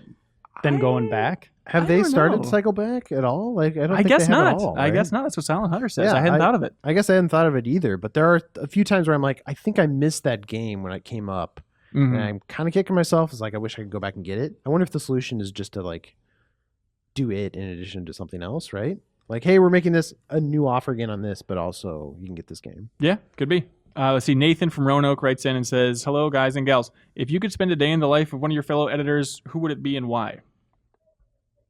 Ben Reeves, he's a pretty cool guy. Mm-hmm. Reiner, really think about it. Hmm. Really soak this one. in. It's a I don't know. weird question. That is a weird question. Like, so like their personal life or Yeah. You get to go inside their body, like the new Ghostbusters film, and just Wanna control them and walk Take through. care of my kid. Oh yeah, that's what I want. I guess Andy McNamara, just because like there's Ooh. things that happen behind the closed doors that Oh, even I'm really? not. Maybe Reiner's probably more privy to that stuff. What do you think than I Andy's am. doing in his But- office? No, just like upcoming cover deals and stuff like that. That Okay. that I don't always. We find out about stuff early, but I think Andy knows about more things, and Andy and Reiner know about things that I don't know about even. Okay, go Andy Renner. My answer was going to be Dan Tack, but then Nathan writes in and says, you can't say Dan Tack. So, Wait, um, what's the reason for Dan Tech though? because he's an enigma. I would go into Dan Tack's body, and then I would call up his family and just be like, hey, Tell me I hit about my head. myself." Remind me again about my childhood. 'Cause I was Remind gonna me say, what made me the way I am, please. You won't know what's going on with him, right? You Right. just be in his body. That's why I think the better route, if I can't be Dan Tech, I'll just be Dan Tech's neighbor and then just cut little peepholes in his apartment wall and just look in at them. Dan Tech's neighbor is not an editor here. Well, not yet, but I'll get him hired so okay. that I can fulfill Nathan's wishes. My answer is going to be Kyle to see what he really thinks. Well, I guess you wouldn't have his mind. You would there. not have his mind. So that one day, Kyle would be a total prick. But why is Kyle pushing back this one day? What's happening? Yeah, come on. Why does he keep talking about baseball? Justin, kid. All right, Justin from the land writes in. Tell me if this is a self-serving question, but I thought it was interesting. With so many video game news sites, where do you rank yourselves as a company in the industry, and what do you guys offer that others don't? Wow, that's hard hitting. Isn't it odd? I mean, we sound like dicks if we say number one. But we are number one. We're number Well, one well, magazine for sure. Sure, ranking it seems weird, but I do like thinking about it. Like, I'm proud of our website for being really clean. There's a couple other big websites out there that every time I go to, it's just a mess of text and pop-ups. I don't know what the hell's going on. I can see that. And I think Flutter does a really good job with news and like I think curating it. the research everybody puts into their articles, you're not releasing something unless you're checking sources or listing as a report or something like that. Like you're not fooling people into clicking something they didn't want to. I think we have a really funny staff. Like, I think Jeffem does some really funny articles. A lot of people do funny articles on the website. They don't always hit, but we got some funny stuff on there. Have you ever? I mean, look, it's not all gold. I mean, some of it's not bad. Some of it's pretty good. I'm just saying, guys. Yeah, Jeff, if you like him, he has a recurring feature now on the site called Funny to a Point, where it's is it every week? No, it's bi-weekly. Bi-weekly. Jeff will make you laugh. All right, there we go. I just wanted to get that little plug in. Yeah, we're good. What do you guys like? What's your favorite email? Well, you really kind of geeked out on that Pokemon one. I learned a lot about that. That's true. And it's hot right now. The jumping into somebody else's skin one was interesting. I don't think the conversation went as deep as we could have Anywhere. gone, but it was a good question. I like the Pokemon one. Okay, yeah, I let's like trying go to with break your down- favorite, Hanson. You know what? Even though it was mainly for me, Reiner chose it. I like it. Here we go. You know what? I have another answer to the Game Informer editor. I'd like to be Matt Miller to infiltrate his toy collection. His desk is just a sprawling field of collectibles like you wouldn't believe. It's almost like a store on his So you can desk. finally play with toys. Well, I want to see how deep that well goes. Oh boy. So does this work just both boxes ways? everywhere. Is like whoever you jump into jumps into your body, and they That have would to be a live more day? interesting question. Yeah. So who It's would like you that trust Lindsay in your Lohan own? movie. I would trust Miller in my body, I guess. Or I would trust Kyle in my Miller with body. anything. I would trust Miller with my life, my car, my house. Right. I would not switch places with Joe Juba. I hate him. All right. You still want to go with Brian from Dallas for the Pokemon question? Yeah. Or the No Man's Sky one? Ooh. Well, we already picked the Pokemon one. I Yeah, feel like it's Pokemon weird one's if we good. All back right. out of All it. right. There we go. No Man's Sky, second place. Brian Rodriguez. Also- We're going to ship you out something real nice. If you jump in someone else's body, do you just like go get a tattoo?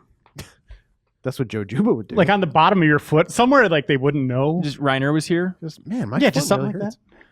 You'd have to be more hidden. The bottom of your feet, you look at every once in a while. You're sitting cross-legged on a raft. Would you go chop off a finger or two? Or would you? Yeah, it's the new tattoo. That's the new way to do it. All right, we should move on because we have a lot to get to yet in the show because coming up next is Gary Whitta.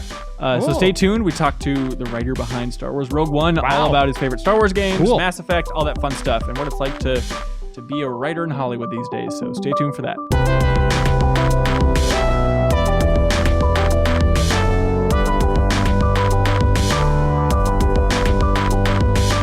Gary Whitta, welcome to the Game Informer Show, sir. Hello, thank you for having me. Yeah, it's an honor to have you. You've had a wide-ranging career, sir. That's one way to put it. I mean, and another way is maybe I just can't decide what I want to do in my life. But I've been very, very fortunate to have been able to take the two things that I grew up loving as hobbies, which is video games and movies, and be able to kind of pursue both of those professionally. I've been very lucky. So what do you want to do in your life at this point? Are you happy keeping that mix going? Do you want to go all in on one of them in the future? Well, at my age, I just turned 44. I don't know how much longer you can really decide how much more of my life do I really have to decide. When you grow up, Gary, what do you want to be? I'm a cranky old man these days, but no, I'm very, very happy to keep doing what I'm doing. And where I've been really lucky is the timing of my life and career, whatever you want to call it, came at a point when just as I was transitioning from, because I did games for a long time, into movies. As you of course well know, those two things are becoming more and more kind of symbiotic and compatible. So games are becoming more cinematic in their storytelling. We try to tell better stories in video games these days. And as someone who has spent a lot of time thinking about video games and thinking about storytelling in films, it's a great time to be someone like me, I guess, because I'm able to kind of speak both languages a little bit and help out with storytelling in video games, and when people want to take video games and turn them into movies, I'm able to, kind of help out with that as well. It's been great. So where'd you get your roots in storytelling? How do you know so much about it? How did this whole journey start? I grew up in the UK. I was a child of the 80s. I just started watching. Oh my god! It just started today, Monday. MTV Classic is like. Have you seen this? Like, no. So what are MTV they doing? Is, like the MTV that I grew up with is back. It's like a time machine. It's incredible. I don't think I'm ever going to change the channel again. Wait, so it's not like just streaming on Twitch. They're just putting the actual it's like thing so. on... What used to be VH. This is a massive digression, but what used to be VH1 Classic has, as of today, been rebranded as MTV Classic, and it's just like if you turned on MTV in the 80s or 90s. And they just run music. Good. Remember how we used to say, remember when MTV used to run music videos? That was so great. Well, you can go back in time now and just watch all of that. And they have Beavis and Butthead and TRL and Headbangers Ball, all my favorites from when I was a kid growing up watching MTV. So now you're revisiting MTV and getting inspired and getting back to your roots? I'm feeling very retro right now. I mean, this is a big thing, right? No, Stranger Things and everything that's getting from the 80s is being rebooted. Like, it's like I don't know if we're just like dissatisfied with where we are now. Maybe Trump is making everybody want to kind of regress to a time, a simpler, happier time. I don't know. But I'm certainly feeling that nostalgia. And to answer your question, that is kind of how I got into it. I never really did much in the way of kind of formal study of screenwriting and of anything like that. I loved playing video games when I was a kid. I grew up in the 8-bit era. Let me think, what did I have first? I had like an Atari 2600, and then later I had it's interesting, the paths when I grew up in the UK and the US are slightly different in that you guys kind of came up, the way through as kind of Atari, Nintendo or Sega or whatever, and the console route, or some people, or the Apple II. In the UK, it was more Atari, Sinclair Spectrum, Commodore 64, Amstrad, and we had some Nintendo and Sega, but that didn't really become a bigger deal until kind of the 16, 32-bit eras. So I grew up playing a lot of 8-bit games, 16-bit games, and I grew up reading the magazines. And I wanted to be one of those guys. I wanted to be one of those little caricatures in the magazines that you would see, kind of giving the games the thumbs up or the thumbs down. That was my dream. The idea of being paid to play and review video games seemed like a dream job to me. So I would bust out little game reviews on my mechanical typewriter I'm so dating myself, on my mechanical typewriter, and would fold up the letter very neatly and mail them into Commodore User and Popular Computing Weekly and the magazines that were kind of around at the time, and eventually got a job right out of high school reviewing Amiga games for Commodore User magazine. So that was kind of my first foot in the door professionally in the games industry. Nice. And then you eventually went on to PC Gamer, right? Yeah, so I did. I worked on Commodore User and a bunch of other magazines through kind of the 8-bit and 16. Right as the 8-bit era was transitioning into the 16-bit era. And the PC was always kind of unofficially kind of considered part of that era. You had the Atari ST, the Commodore Amiga, and the PC was kind of in there as well as a computer you could play games on. But it wasn't until kind of like the early 90s that the PC started to come into its own more as a dedicated games machine with its own hardware, and the games were starting to get better and better. And I was the deputy editor at the time in 1993 when they launched the original UK edition of PC Gamer. And shortly after that, I became the editor. And then they launched an American edition of PC Gamer. And I came over to San Francisco to help launch the American edition of the magazine that I had helped start in the UK. And was originally only supposed to come out here for a year to kind of help with that transition. But kind of fell in love with California, and always at the back of my mind, I was also kind of thinking, I really want to do the screenwriting thing. And I've now kind of geographically got myself kind of 9/10 of the way towards where I would want to be or need to be to really pursue that. And so 20 years later, I'm still here. They never managed to successfully get rid of me. Hey, congratulations. So going from that UK based to US based, I'm curious how much of a cultural shift you noticed. I mean, you mentioned it already just in terms of taste back in those days, but did you have to realign yourself for a United States based version of, outlook on gaming?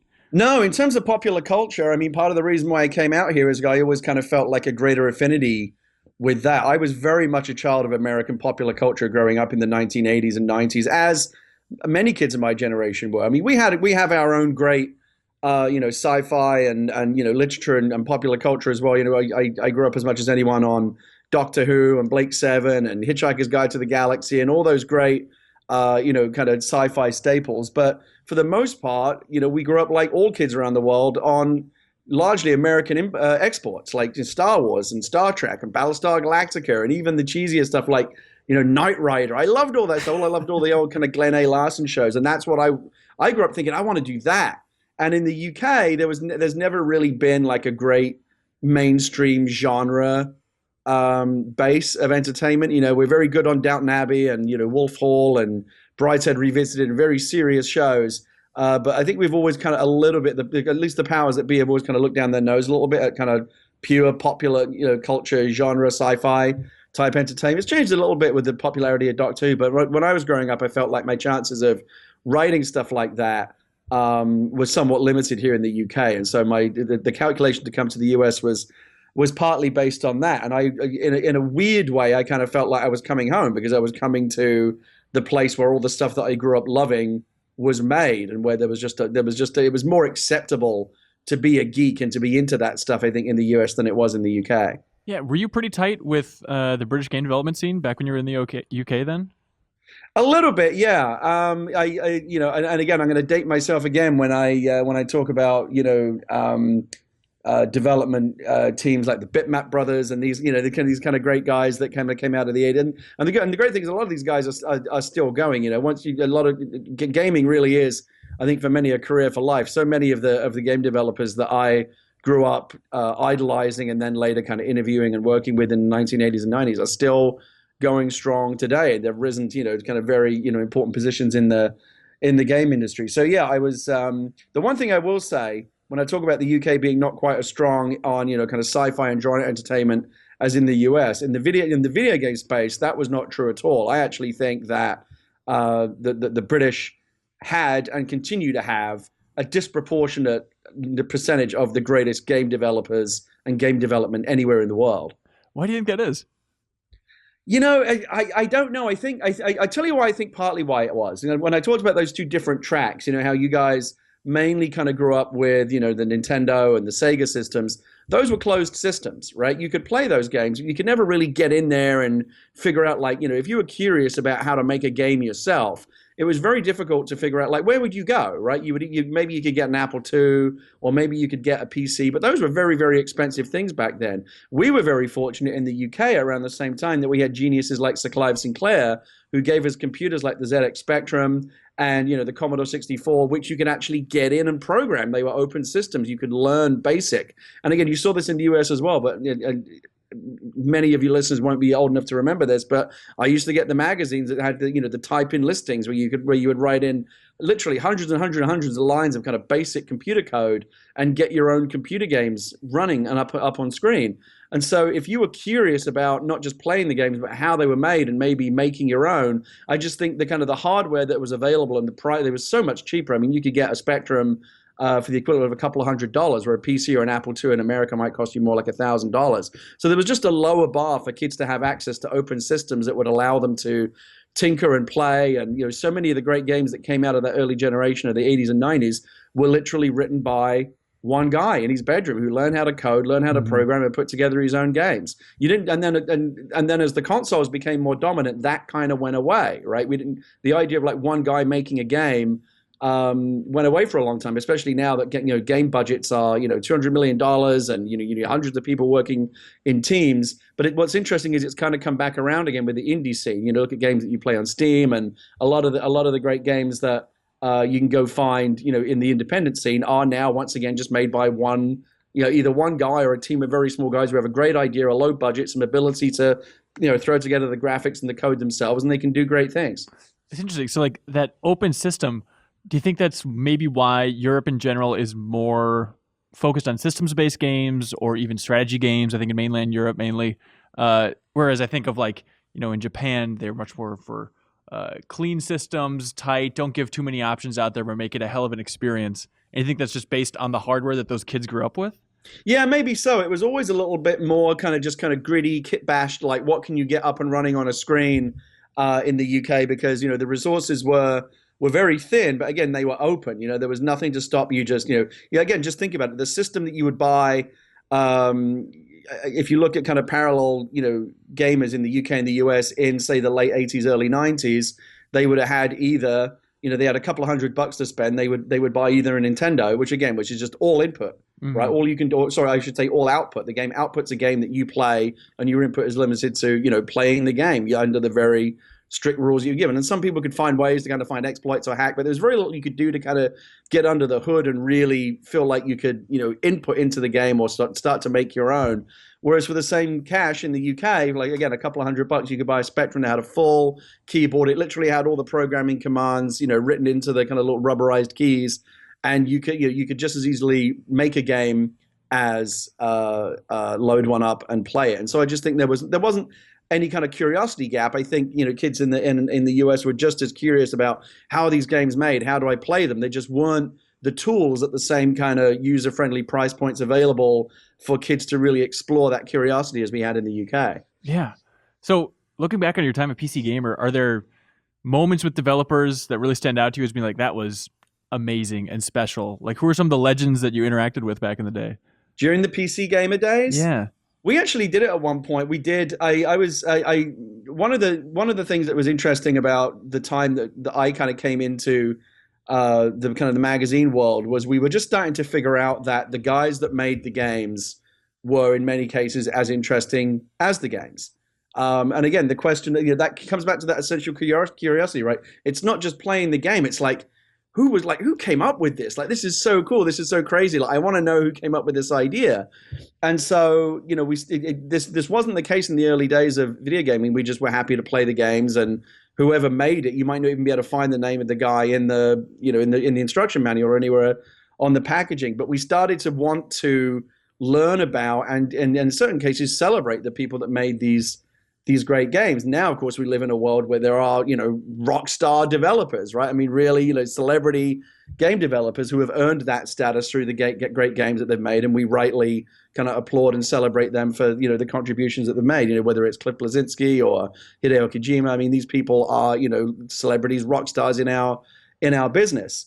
That would have been an insane idea 20 or 30 years ago. I think Sean Murray's carried home just with fans every night. He doesn't even need a car anymore from Hello Games and No Man's Sky. People just pick him up and celebrate him as a hero and march down the street at this point. Yeah, absolutely. And we one of the last things that I did during my tenure at PC Gamer was I used to be obsessed with, well, not obsessed, but I always used to love and still love when Vanity Fair does those very elaborate Hollywood issues where they get all the Hollywood stars to come together for a big kind of Annie Leibovitz, photo shoot, and it's all very glamorous, and you just kind of feel like, it just feels very opulent and special. Oh, look at all these amazing people, and we celebrate these talents.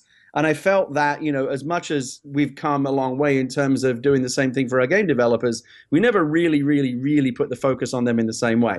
And let's be honest here, many game developers are not Hollywood type, actors. They're not necessarily built to be in front of a camera, either physically or socially. Some are, maybe not so many, but a lot of them come from a very geeky background where that's just not what they're cut out for. Some are not comfortable in the spotlight, but many are. And I wanted to do something similar as that it was kind of a ripoff of the Vanity Fair Hollywood idea. We did a PC Gamer issue called Game Gods, and we put together 25 of what we felt at the time were the most influential and the most interesting personalities in games. So, we had Peter Molyneux and Richard Gann, not necessarily even just people that were popular at that moment, that we felt had, been popular in history, kind of lifetime achievement type people, and also people that were still kind of rock stars today. So, John, again, look at the name. It's funny how many of those names endure. Sid Meier, Richard Garriott, Peter Molyneux, Chris Roberts, Roberta Williams, who just recently got another Lifetime Achievement Award, Gabe Newell, all these people who either in the past, present, and future have made huge contributions to gaming. And it was a lot of fun to put that together, and we felt that it was, it's something that PC Gamer has continued to do traditionally in the years ahead. And I think it's great, again, that, it's the only artistic medium, I think, for many, many, many, many years, video games is the only artistic medium where the artist was the least known part of the whole thing, right? We only just kind of knew the whole process. We know who makes films. We know who the singers and the writers of songs are. We know who paints pictures. But for the longest time, we didn't know who was really behind the video games that we played. And now, on many occasions, certainly in cases of the ones that kind of the cream that floats to the top, we do. Like you said, No Man's Sky. Most people know who that guy is, right? Because they've followed it, and again, and I think some people have really embraced that. People like Cliffy B, I think, love it. They love being the rock stars. Yeah. They love, right? Whereas Sean Murray, I think, Gonna roll hates your all eyes in cameras. agreement with me there. Oh yeah, no, Cliffy clearly loves it for sure. No, and Cliffy is a terrific guy, and he's very, very smart as well. He understands that's now become part of his brand. And again, Hideo, right? He himself, as a personality, is as much a part of the appeal as the games himself, and so they have legitimately become rock stars. And I think that's when you look at the contribution they've made to games and popular culture as a whole, I think that's only right. Yeah, absolutely. I mean, people might say, "Oh, you get out of the gate too early, Kojima, with Death Stranding and whatnot, showing it at E3 years before it's going to be ready." But he clearly just wants to be if back that in had the been his limelight. first game, maybe so, but he's earned the right now, right? Hideo Kojima has reached a point in his career where the second there's even a rumor he's doing something new, people are interested based on the fact that he's done all this great stuff in the past, and that's how it works now. People devour every tweet of him just tweeting out a picture of ramen that he's eating that afternoon. It's like, well, this is what the game god's doing. I'm staying tuned. Yeah, and he's like palling around with JJ and Guillermo del Toro. Again, it's like they're all up here on the same level now. Yeah, for sure. So you said you wanted to become a screenwriter at some point. Did you want to write games as well, or are you hoping just to leapfrog directly into Hollywood? At the time, I wasn't thinking about game writing because that really wasn't a thing back then. The idea of, story, you have to remember, I grew up at a time when, sorry, Mario, the princess is in another castle. That was pretty much it. That was what game storytelling was. And we never really thought about it. And then we went through a period, kind of the difficult kind of birth pangs of the CD-ROM interactive movie area, where we were trying to figure out ways to make games kind of look and feel more like movies using, the full motion video that we all remember Sewer Shark and, Night Trap and these kind of very painful attempts to try and graft these two things together in inelegant ways. But for the longest time, as I remember, even during kind of the later years of my time on PC Gamer in the late 90s, story just wasn't something we necessarily thought a lot about. I remember reading and editing many reviews where things such as, the game doesn't have a great story, but what do you expect as a video game? That would be a standard comment in a video game review. We just didn't have high expectations for story. Imagine that now, right? You couldn't get away with that anymore. The times have changed to the point where enough games, whether it be, the work of Valve or Blizzard or Telltale, so many rock stars, so many developers are out there now. Naughty Dog is obviously a brilliant example, doing so much great storytelling in their games. It's been demonstrated time and time again that story can work in games, and it makes games better when it does do well, when it is done well. That there's no excuse for not doing it anymore. If obviously with a kind of a puzzle type game, you don't necessarily need in everything, but in a game that if there is an opportunity for a story, or there is a story and it's not great, you will get dinged for that now as much as you would if you had a bad story in a movie or a television show. So the expectation has very much changed. Like I personally was really disappointed by Star Wars Battlefront. I really wanted to play that, but the fact that they didn't put a single player campaign in there, when story is kind of the foundation that all of Star Wars is kind of built on, I was really disappointed. Running around just kind of randomly shooting people in these context-free battles was not as much fun for me as feeling like I was playing a character in a narrative campaign where I felt like what I was doing had some consequence. And so I didn't think about it then, but I do think about it a lot now because people come to me now and they want to put stories in games and make them better. And I've done some work in the past on games where stories have worked successfully, and so it is now something that it's no longer just a line item at the bottom of a development checklist where they say, well, who's the least busy?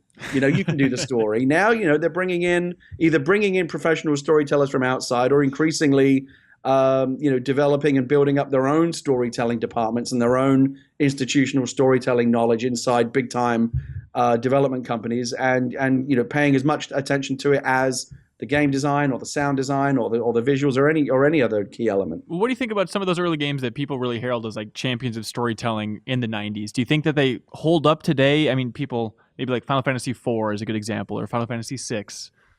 Do you think those still work? Final Fantasy is not the best example to ask me about because I never really. Final Fantasy is just a world. The whole JRPG thing is just a world that's always been slightly culturally impenetrable to me. But I actually would say that the Japanese, I think, have been thinking about this and trying to do this longer than we have in the Western world. I think Japanese games have always made strong attempts to tell story. Maybe there's a greater storytelling culture. I don't know, but it's very rare to see. Again, even Sorry Mario, The Princess Under the Castle, even at its most basic level, is there is some narrative context there, right? You understand what it is that you're trying to do.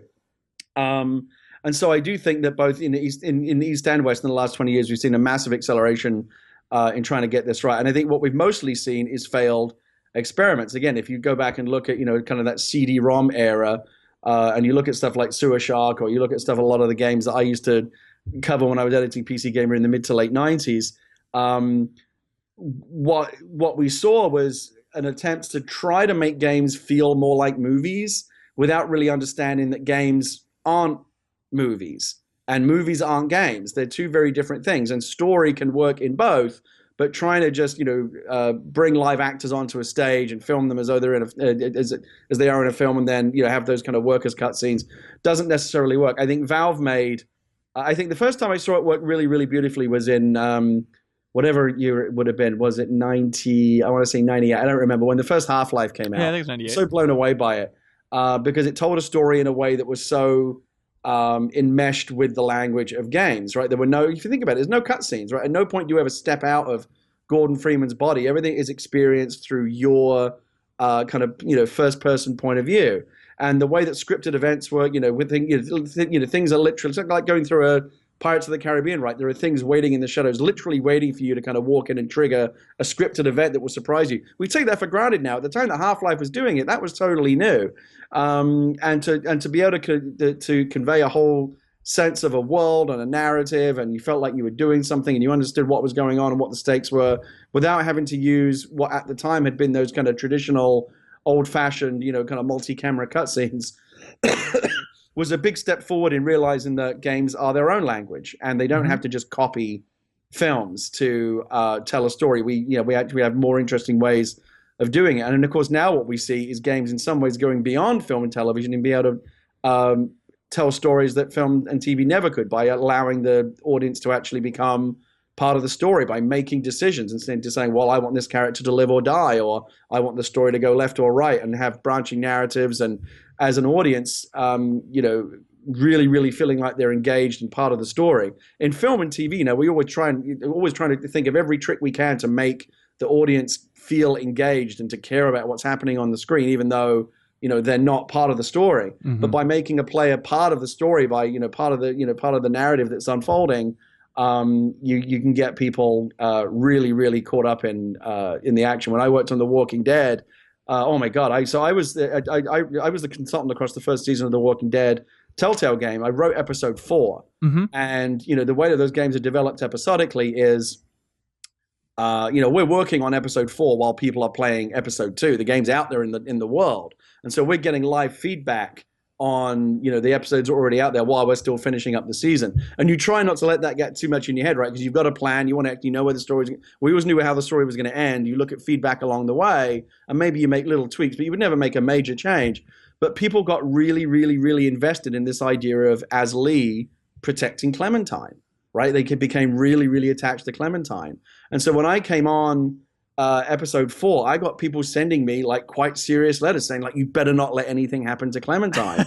Like they were really, really protective of her, and they were really worried that something bad was going to happen. And I think part of that is because they're not just watching someone else try to protect her. They literally have a hand in protecting her and making the kind of choices that will decide what happens to her. And so you see this level of kind of audience engagement and caring about the characters in a way that, when done well, I think can go beyond anything you see in a film or a TV show. Yeah. So I'm curious about when you first went over to Telltale, what that was like? In my mind, tell me if this is a stretch.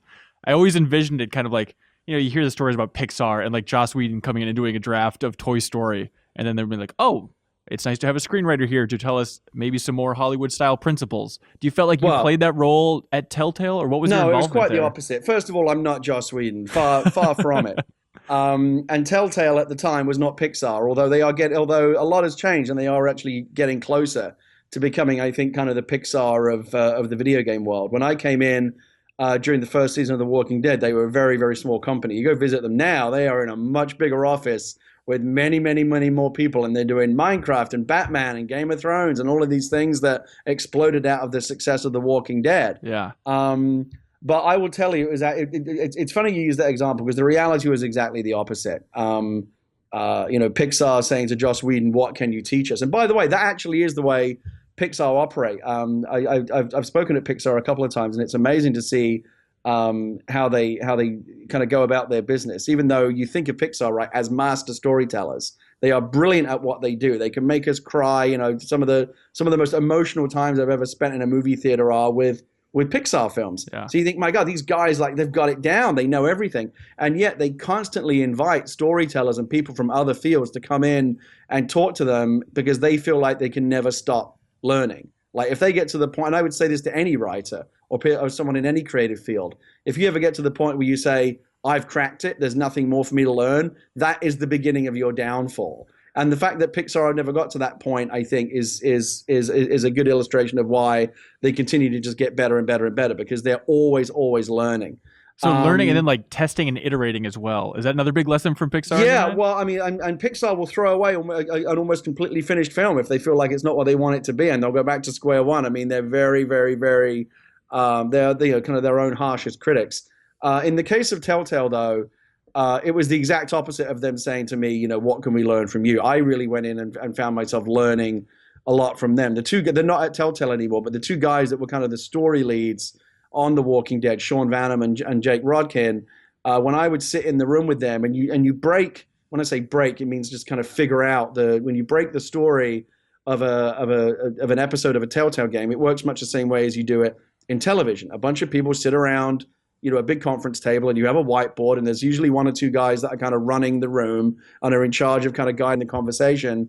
And you figure out, excuse me, first what your overall season story is, your season arc, and then you kind of break it down into episodes. Well, what's the story? What are the story beats of this particular episode?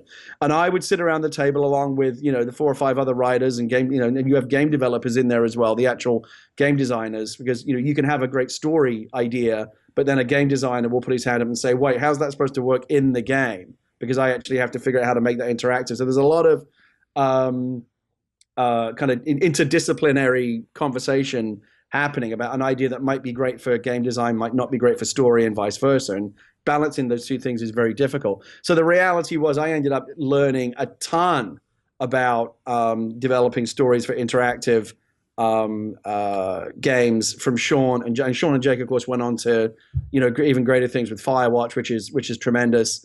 And so I learned a ton from them. And now people, because I was associated with The Walking Dead, I've had a lot of companies come to me since trying to figure out, what's the Telltale secret sauce? Like, we want to do that now. We want to care about story. And I would just say to them, well, first of all, you're already halfway there in wanting to care about the story. Yeah. And then the second, again, it's different for everyone because the Telltale is very much a story-led experience. Some people say, well, are they even games? Who cares? Who cares what you call? I don't care what label you put on them, as long as you're having a great time experiencing it. I really do think of The Walking Dead as like, maybe it's a game, maybe it's an interactive TV series, but whatever it is, we all just know that we love experiencing. And Telltale have developed, I think, almost an entirely new hybrid form of entertainment where we don't know what kind of label to put on it. So yes, the short answer to your question is they learned nothing from me, but I learned very, very much from them. How tough was it to apply lessons that you learned at Telltale to other game companies? Like what you said, I mean, there's such different styles of games. So when, I don't know, a Microsoft or a Sony comes to you and says, hey, can you help us write this game? Could you carry over that many lessons directly from Telltale? Yeah, I mean, there are. I mean, to some extent, yeah. Again, with Telltale, it's kind of if you want to write story in video games, Telltale is kind of you're in the lap of luxury there. In that it's very much a story first company. They do care very much about game design as well, but you've probably got more latitude there to have major creative decisions guided by story rather than by game design. You go into more traditional game-like worlds, whether it's Halo or Grand Theft Auto or whatever. Pick a big budget kind of game.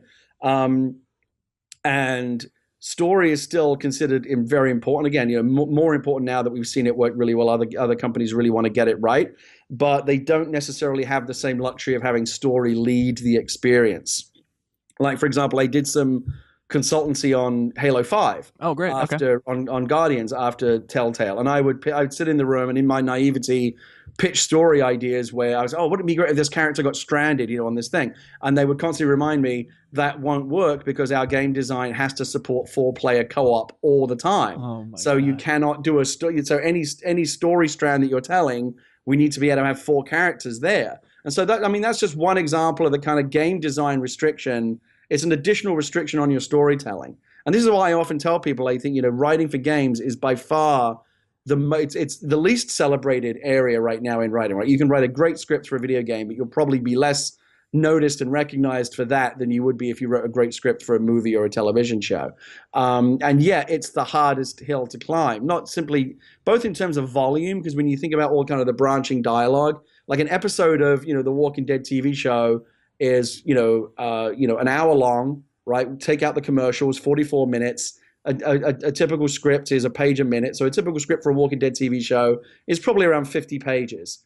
A typical script for my episode of The Walking Dead was about 10 times that, because you have to write every different branch, right? Every parallel reality, every choice that you can possibly make. And the game player only sees one version of it as they go, A, B, B, A, B, B, and they see that particular path. But you still have to write every path that they didn't see, because you don't know which they're going to pick. And so all of the branching dialogue and all the interdependent dialogues, well, if you said that to this character in this earlier scene, that sets a flag that means he either likes you or doesn't like you later, and it means this scene either will or won't play. Logistically, it is an absolute just migraine-inducing nightmare. Not, like I said, not just in volume, but mostly in terms of complexity. The episode of The Walking Dead that I worked on, without spoilers for anyone who may not still have played it, there's a thing that happens at the end where you, as Lee, have to ask all of the other members of the group to come with you and help you on a personal thing that you need to do.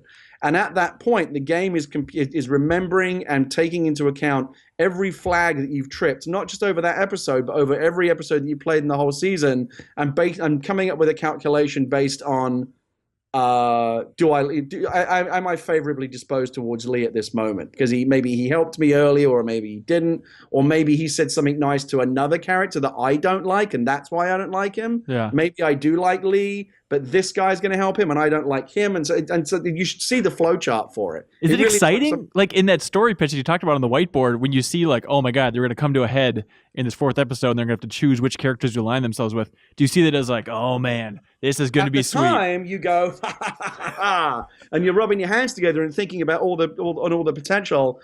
When the time comes to actually make it work, it looks more like an equation from Good Will Hunting, and you're just tearing your hair out because it's so tricky to make it. Every single version of this that the player picks, and there are, I don't know how many, many countless variations. They all have to work, right? The game can never break, and you can never have just like a boring or an unsatisfactory outcome. Everything has to be kind of equally satisfying in its own way, depending on what you pick. Yeah. And that's a tremendous burden. It's tremendously difficult to do. Like I said, it's difficult to tell an engaging story, even in a purely linear, passive medium like film or television. There's all kinds of rules you have to learn, and it's a craft that we never stop learning. You add all the burden of player agency and interactivity, and the players trying to break the story. There are some players that played all the way through The Walking Dead without having Lee ever say anything, because that's an option, right? You can just do the silent option, and there's like whole silent Lee playthroughs on YouTube where you can watch it, and it's kind of, it's weird, but it kind of works in its own way. Just like this kind of oddly kind of mute character, this kind of strong silent type, and so you have to. It's very, very difficult to keep the house of cards from collapsing, and you learn that through play testing. You learn there's all kinds of things that you do to try and make it a strong foundation. The great thing about it is when you do see the game when it works. And I remember watching the YouTube, the Let's Play videos of the Walking Dead episodes. When it does work and you create a moment that people feel truly invested in, the way that they react, like I said, they feel so much more engaged. You go, no, because like they feel like they had a hand in something terrible that happened. Like that was my fault. It's so satisfying for us as the authors of the work to see the outcome, to see, it worked, it played, like that moment landed the way that we wanted to. But to get there, it's tremendously, tremendously difficult, which is why, so many of us are still, so many companies are still figuring out how to make story work in games. I think we're still very much kind of in the silent movie era of video game storytelling. Sure. So you talk about how, it's maybe the least appreciated field for writing is games writing. Do you feel like your work on Walking Dead moved the needle in Hollywood? Do Hollywood executives respect your work in the game industry? Does it come up a lot? It comes up a little bit in terms of, when you meet the executives who work in film and television, they're all game players now, right? I mean, they're all, it's a younger industry now. It's a younger business. Like many of the, like if you go into, an office of a senior production executive or a VP kind of guy in Hollywood, there's a good chance there's a Xbox or a PlayStation hooked up in their office. Because they want to stay abreast of all this stuff. They're looking for like what the next property is or the next thing that they can learn from or adapt or license. But they're also just playing the games. They're playing Halo. They're playing GTA. They love the games. And so, yeah, like it's noticed. I don't know if it moved the needle for me necessarily that much career-wise. It certainly did in games because, again, where that is very, very much looked at. After The Walking Dead came out, I had a lot of people in games from Microsoft and other companies saying, can you help us as well? And honestly, I would say to them, to be honest with you, I'm not really the guy. I just came in and helped a little bit, but like Sean and Jake and these other guys, those are the real smart guys that you should be talking to. But they want whatever piece of it that they can get. So in games, certainly, yeah, I've done a lot more consultancy and a lot more work in games. And I will say that The Walking Dead in general has massively moved the needle. I think if you're an observer, such as yourself, of the games industry, I'm sure you'll agree, you've seen kind of a seismic change towards people wanting to improve the storytelling in their games since stuff like The Walking Dead came along. Oh, yeah, for sure. No doubt about it. I mean, one game of the year on the Keeleys and whatnot. Like, definitely. The Keeleys, is that what they're called now? I don't know. I forget what the hell he called it. It changes every year, I feel like. I bet he came up with that. We should call them the Keeleys. Oh, come on, Jeff. Just my big face on a gold platter. I always thought that. I always used to think about that. Like, don't you think when Bon Jovi was a garage band and they're just sitting around there, like Richie Sambora and those guys, and they're like coming up with the name of the band, and John Bon Jovi says, "You know what we should call it? Bon Jovi." Don't you think everyone else was like, "F off, John"? why is it all about you? How about we call it Kojima Productions, everybody? Yeah. And we put the name 1,000 times in Metal Gear Solid 5. So speaking of Hollywood, then, I'm curious what you think about nerd momentum within Hollywood. Is it just here to stay forever? Are we in a bubble of game film adaptations? Is it going to recede away? I feel like this year in particular, it just seems like it's really being thrown in our face. I don't think any trend lasts forever. There was a point where all we made was Westerns, right? That Hollywood was pretty much just made Westerns. And now Westerns aren't really made so much anymore, occasionally, but, they're not what they were. We are certainly, and have been, for a decent amount of time now, like 20 years, I would say, very, very much catering to, the nerd audience. And again, it's a business calculation. Anything based on well-known material is considered, for a risk-averse Hollywood. This is why we don't see a lot of kind of big-budget original science fiction movies type made. Big, guys like JJ and Chris Nolan can get those things made. But for the most part, if I were to write a big, expensive, science fiction script based on, all new characters, no one you've ever heard of, it's great story, probably would not get made. Hang on, didn't you do that and didn't it get made?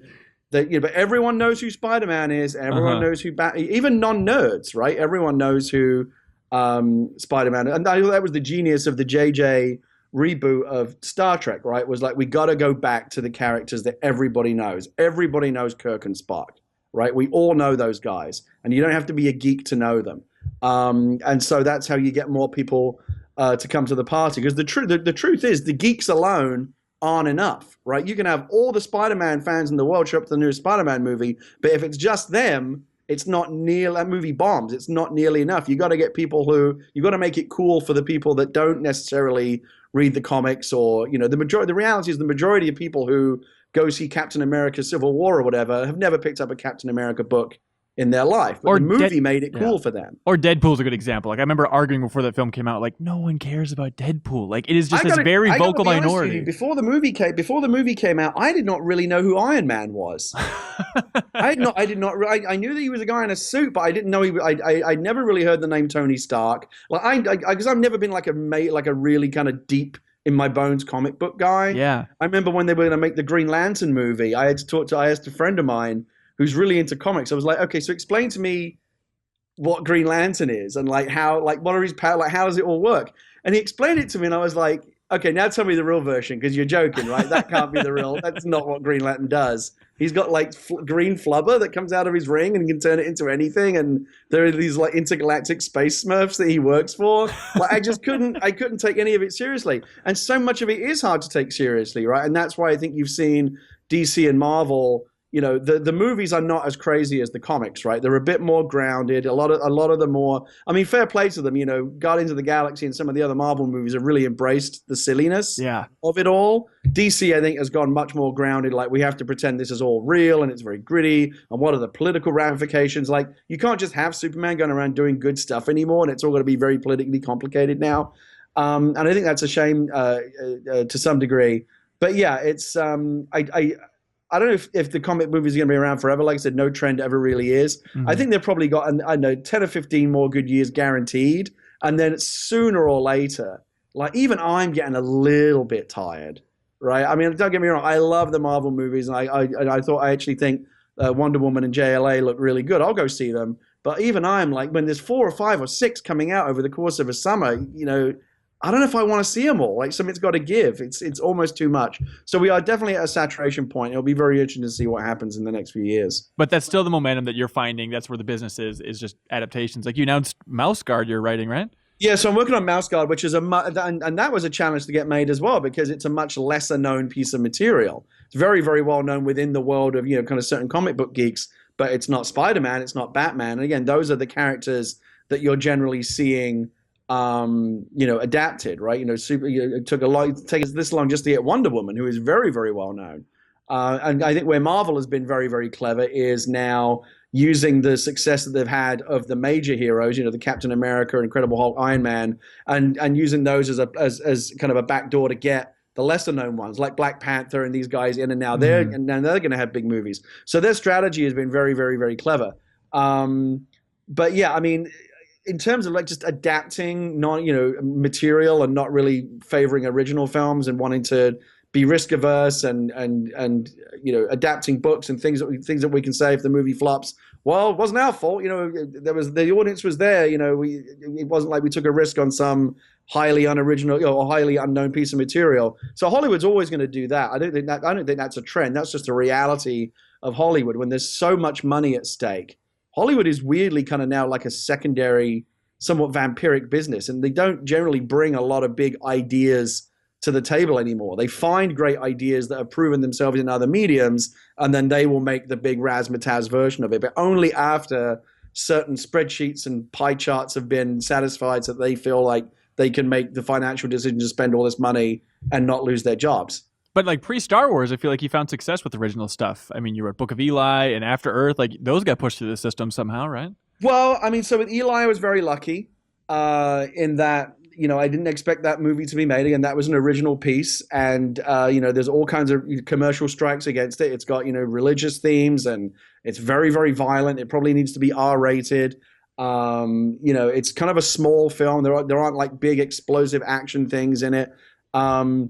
That was a piece that I actually mostly just kind of wrote as, you know, what they call a calling card, where as a writer you say, look, I don't expect you to make this, but this is what I'm capable of, and this is the kind of thing I like to write. Do you have something like a comic book adaptation or something that this, you know, qualifies me for once you've seen this and liked my writing? I never had a reasonable expectation that it would get made, but it was an idea that I was very passionate about and wanted to write. And we just got lucky that, you know, it found its way to Joel Silver and Denzel. And again, once someone who has the ability to move the needle takes an interest, you know, I often tell people it doesn't matter how crazy or a long shot your script might seem. It's only ever one Peter Jackson or James Cameron or JJ or Del Toro away from getting made. You just that one guy loves and goes, oh my God, this is the movie I wanted to make all my life. Then it's getting made because they have the ability to move the needle. Yeah. And with After Earth, that was something where the needle mover was there to begin with. Will hired me to work on the movie. Oh wow! And I remember it's funny you should ask. I remember this very specifically, this moment. And obviously the movie kind of came out kind of weirdly not exactly what there was so many like cooks in the kitchen that ended up becoming this thing that was like I don't think any one person's vision, and that's the danger of like collaborative filmmaking sometime in Hollywood. But I remember saying to Will, and I again coming to the table as a screenwriter who, you have to remember, for every Eli that I've had made, which is one, I've written 20, 30 other scripts that you will never see. So the batting average is actually not that great. You only see the successes. You don't see all the scripts, kind of piling, gathering dust, piling up on my shelf over here. But I remember saying to Will, because we come from totally different worlds, he's a immensely successful actor, one of the biggest stars in the world, and I'm me. And I said to him, this is going to be huge. We're going to have aliens and spaceships and all this cool. And there's a big spaceship crash. It's going to be awesome.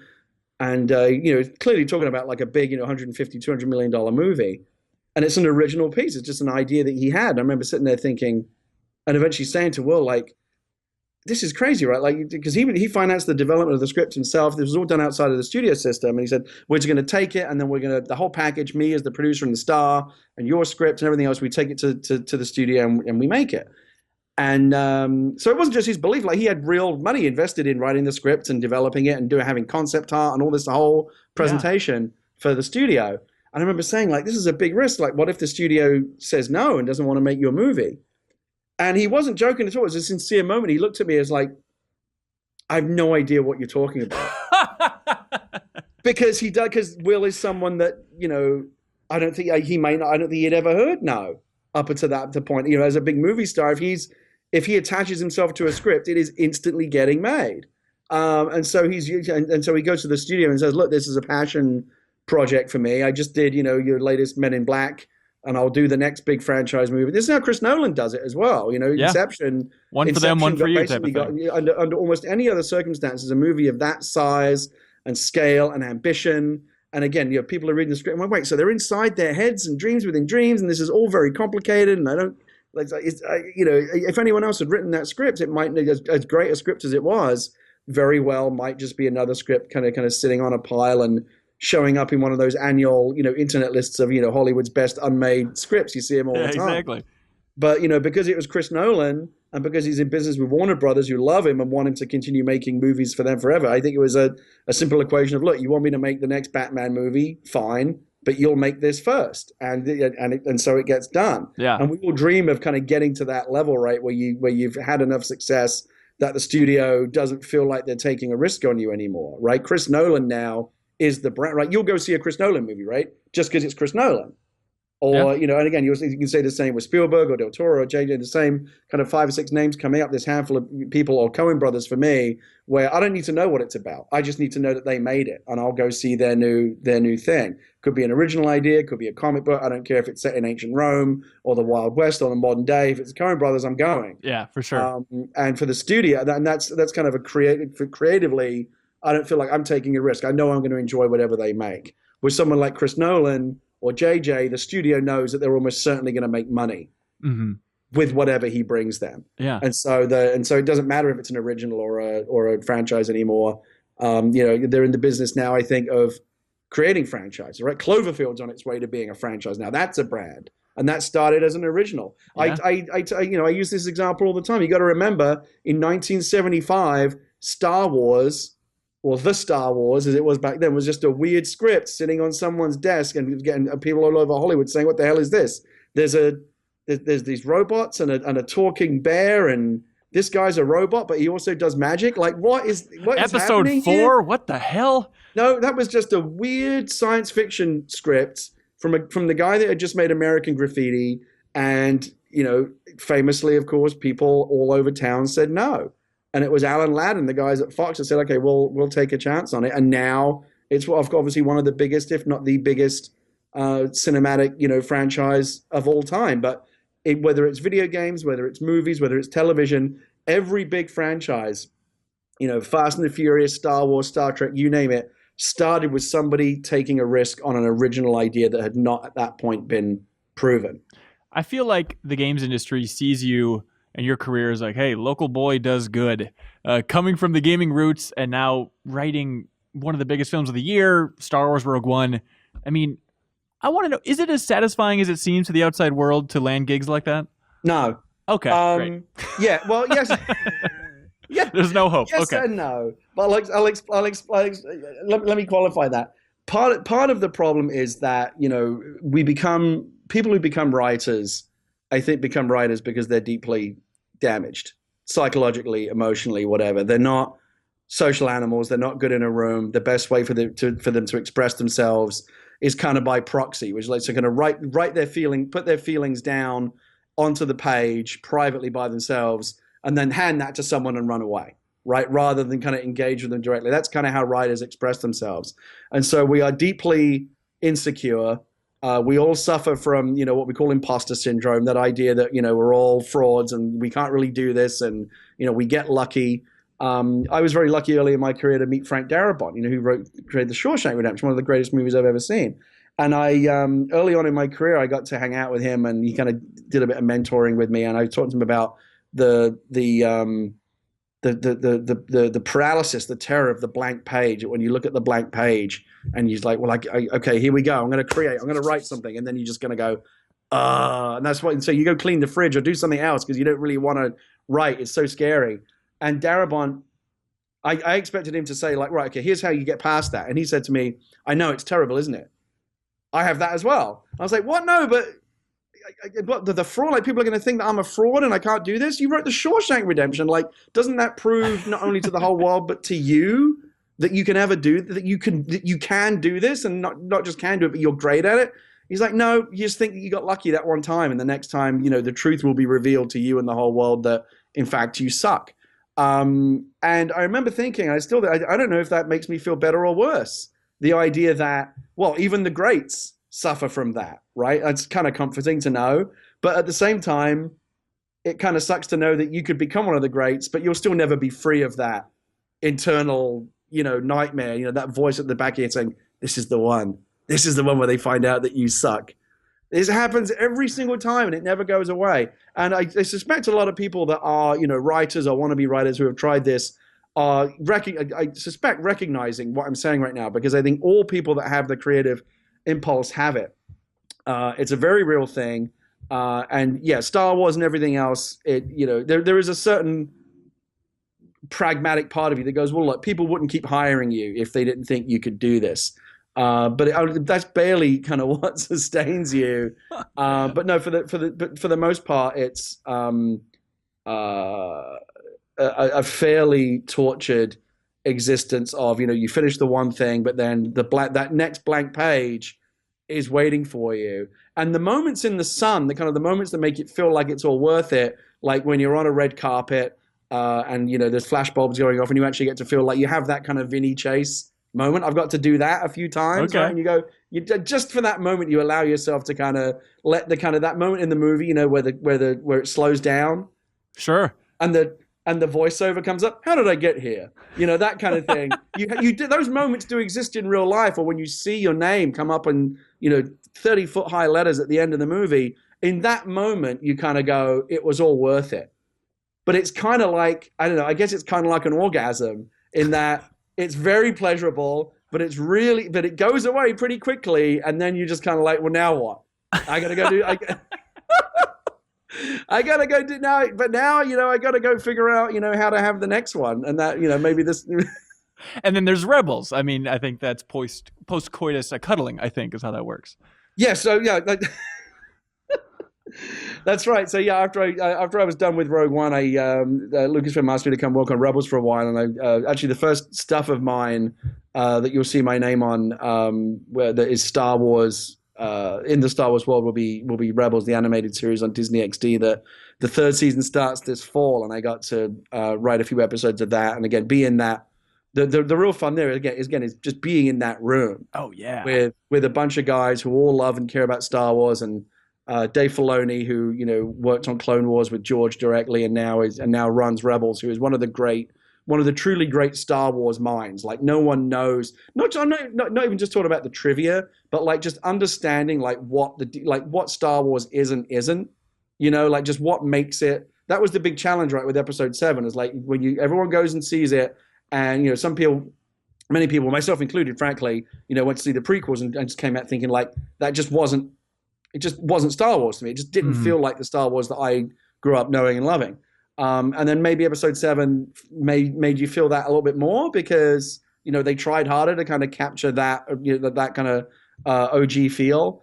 But how you do that is not easy, right? Knowing what the constituent elements of It's not just, well, as long as he's got a lightsaber and talking about the Force, and there's a black guy, a dude in a black mask, and that's all okay. So that it's not just about putting the pieces together. You can put the pieces together, but the pieces that you choose and how you put them together, and this is not just Star Wars. This is really anything. This is equally true in Star Wars. I just went to see Beyond, and I thought they did a really good job of capturing the kind of the Star Wars essence with that in a way that they hadn't in the previous films. Again, all of those previous films, think about it, right? There's many Star Trek films, and they all have Kirk and Scotty and Spock, and some feel more like they've captured the spirit of Star Wars than others. So the pieces are the same, but some are more than the sum of their parts, and some feel like less than the sum of their parts. And so it's how you put them together and how you use them, and in what, it's kind of like a recipe, right? Too much of this or not enough of that, and it looks like a cake, but when you take a bite, there's just something's off. And that's true in storytelling as well. It's very, very hard to get that right. Oh man, it's gonna be so much fun to be in that room and to hear the rejected ideas in the Star Wars universe and anywhere else. I would just love to know. Oh yeah, what doesn't all make mine. the cut. All of my ideas were all the rejected ones for the most part. I can just look through your notebook and have the same thrill. Everyone has their fair share of rejected ideas, but that's how you get to the good ones, right? There is kind of like a round table, a brain trust of people again they're all there because they know and care about Star Wars deeply. Yeah. And if an idea can survive that gauntlet and end up on the whiteboard and end up in an episode, it's probably a pretty good idea, because a lot of people that care about Star Wars have had, their opportunity to shoot it down if they didn't think it was a good idea. That's it's actually part of the reason why I'm trying to get into television more, is I love that collaborative process. When it's me writing a movie, it's literally just me here in this kind of sad, lonely room, kind of walking up and down here, wearing out the carpet, beating my head against the wall, saying, I can't do this, you're a fraud, this is the one where they find out, the Emperor has no clothes. But when you're in a room with a bunch of like-minded people, you generally tend to get better ideas, and you all kind of become each other's support. And it's kind of like Writers Anonymous. Everyone kind of supports each other. And there's, no one judges. There's no.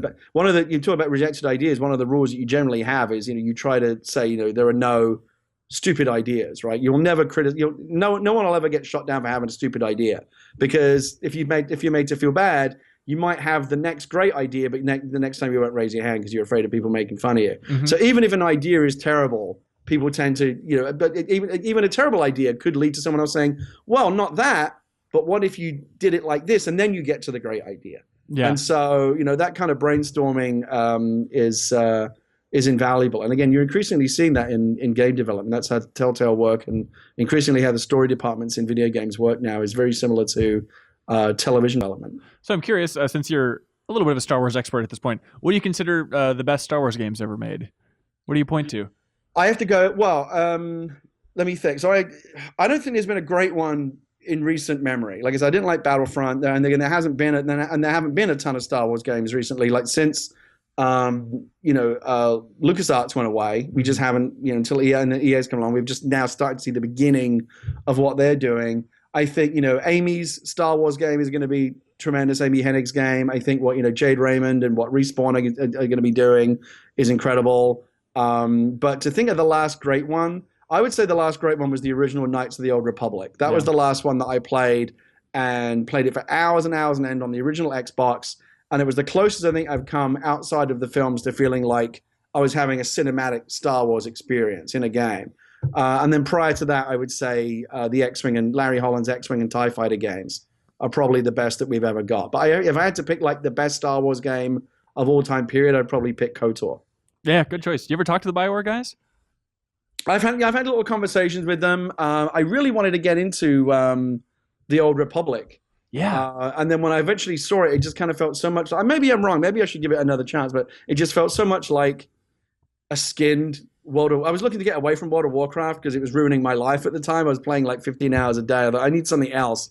Maybe this. And then that came along. I was like, but it's just like World of Warcraft with lightsabers. I may be wrong, but that's kind of what it looked like to me. And so I was very averse to it. There is great Star Wars content in there, though. I haven't played it since it went free to play and whatnot, but I always hear great stuff about like the Imperial spy story. Like if you just boil down some of that content. They have great storytelling in there, right? Yeah, it's just a little buried.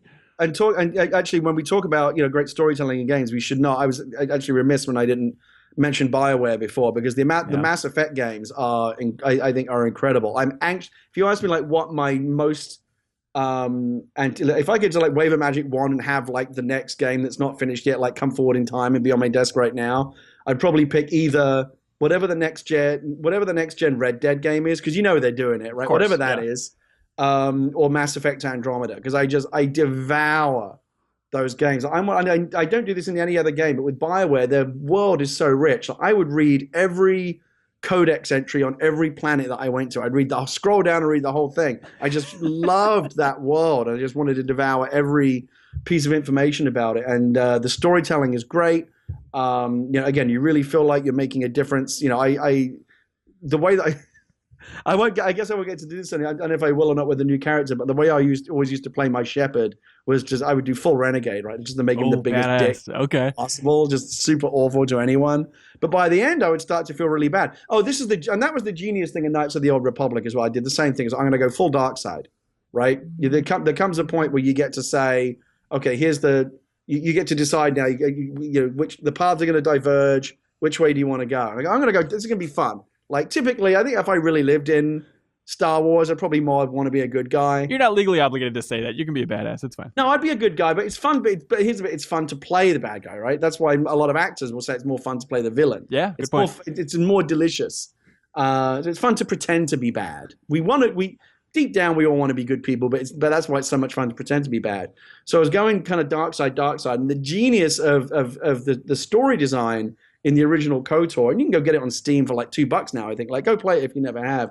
Is that as you go further down that path and you're being asked to commit to it more and more, the dark side decisions you're forced to make are more and more horrible. Yeah. To the point where you're like, I'm not really comfortable with this. But the moral lesson is, well, this is the natural end game. This is the kind of the natural extension of the path you committed to. But like being a bad guy, maybe it's not so much fun. Maybe you are going to be forced to do really terrible things. And then you feel that Anakin thing of like, you've gone too far. You can't go back now. Just keep plowing ahead, That's man. right. And fortunately, again, they, and again, very, very brilliantly, they built into KOTOR that opportunity that is so baked into again, I just want to talk about Star Wars DNA, right? I think part of the Star Wars DNA is what we learned from Return of the Jedi, is that no matter how far gone you are, there's always an opportunity to redeem yourself at the last moment, as Vader, Anakin, famously did. And they came up with a way to kind of make that moment work in KOTOR as well. Again, I felt so terrible about the dark side path that I had gone on that when the game said you can still be redeemed, I was like, oh god, yes, give me the redemption. I want the blue lightsaber this time. Get me out of here, I promise. And it worked brilliantly. So yeah, that was a great game. I never played the sequel because I heard it wasn't as good.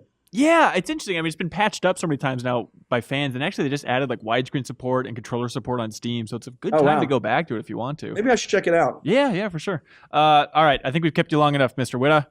But really appreciate you taking the time to chat with us, man. Thanks for having me. It was fun. Yeah, absolutely. And thank you for watching or listening to this episode of the Game Informer Show. Be sure to tune in next week. We'll have a new episode waiting for you. Bye, everybody.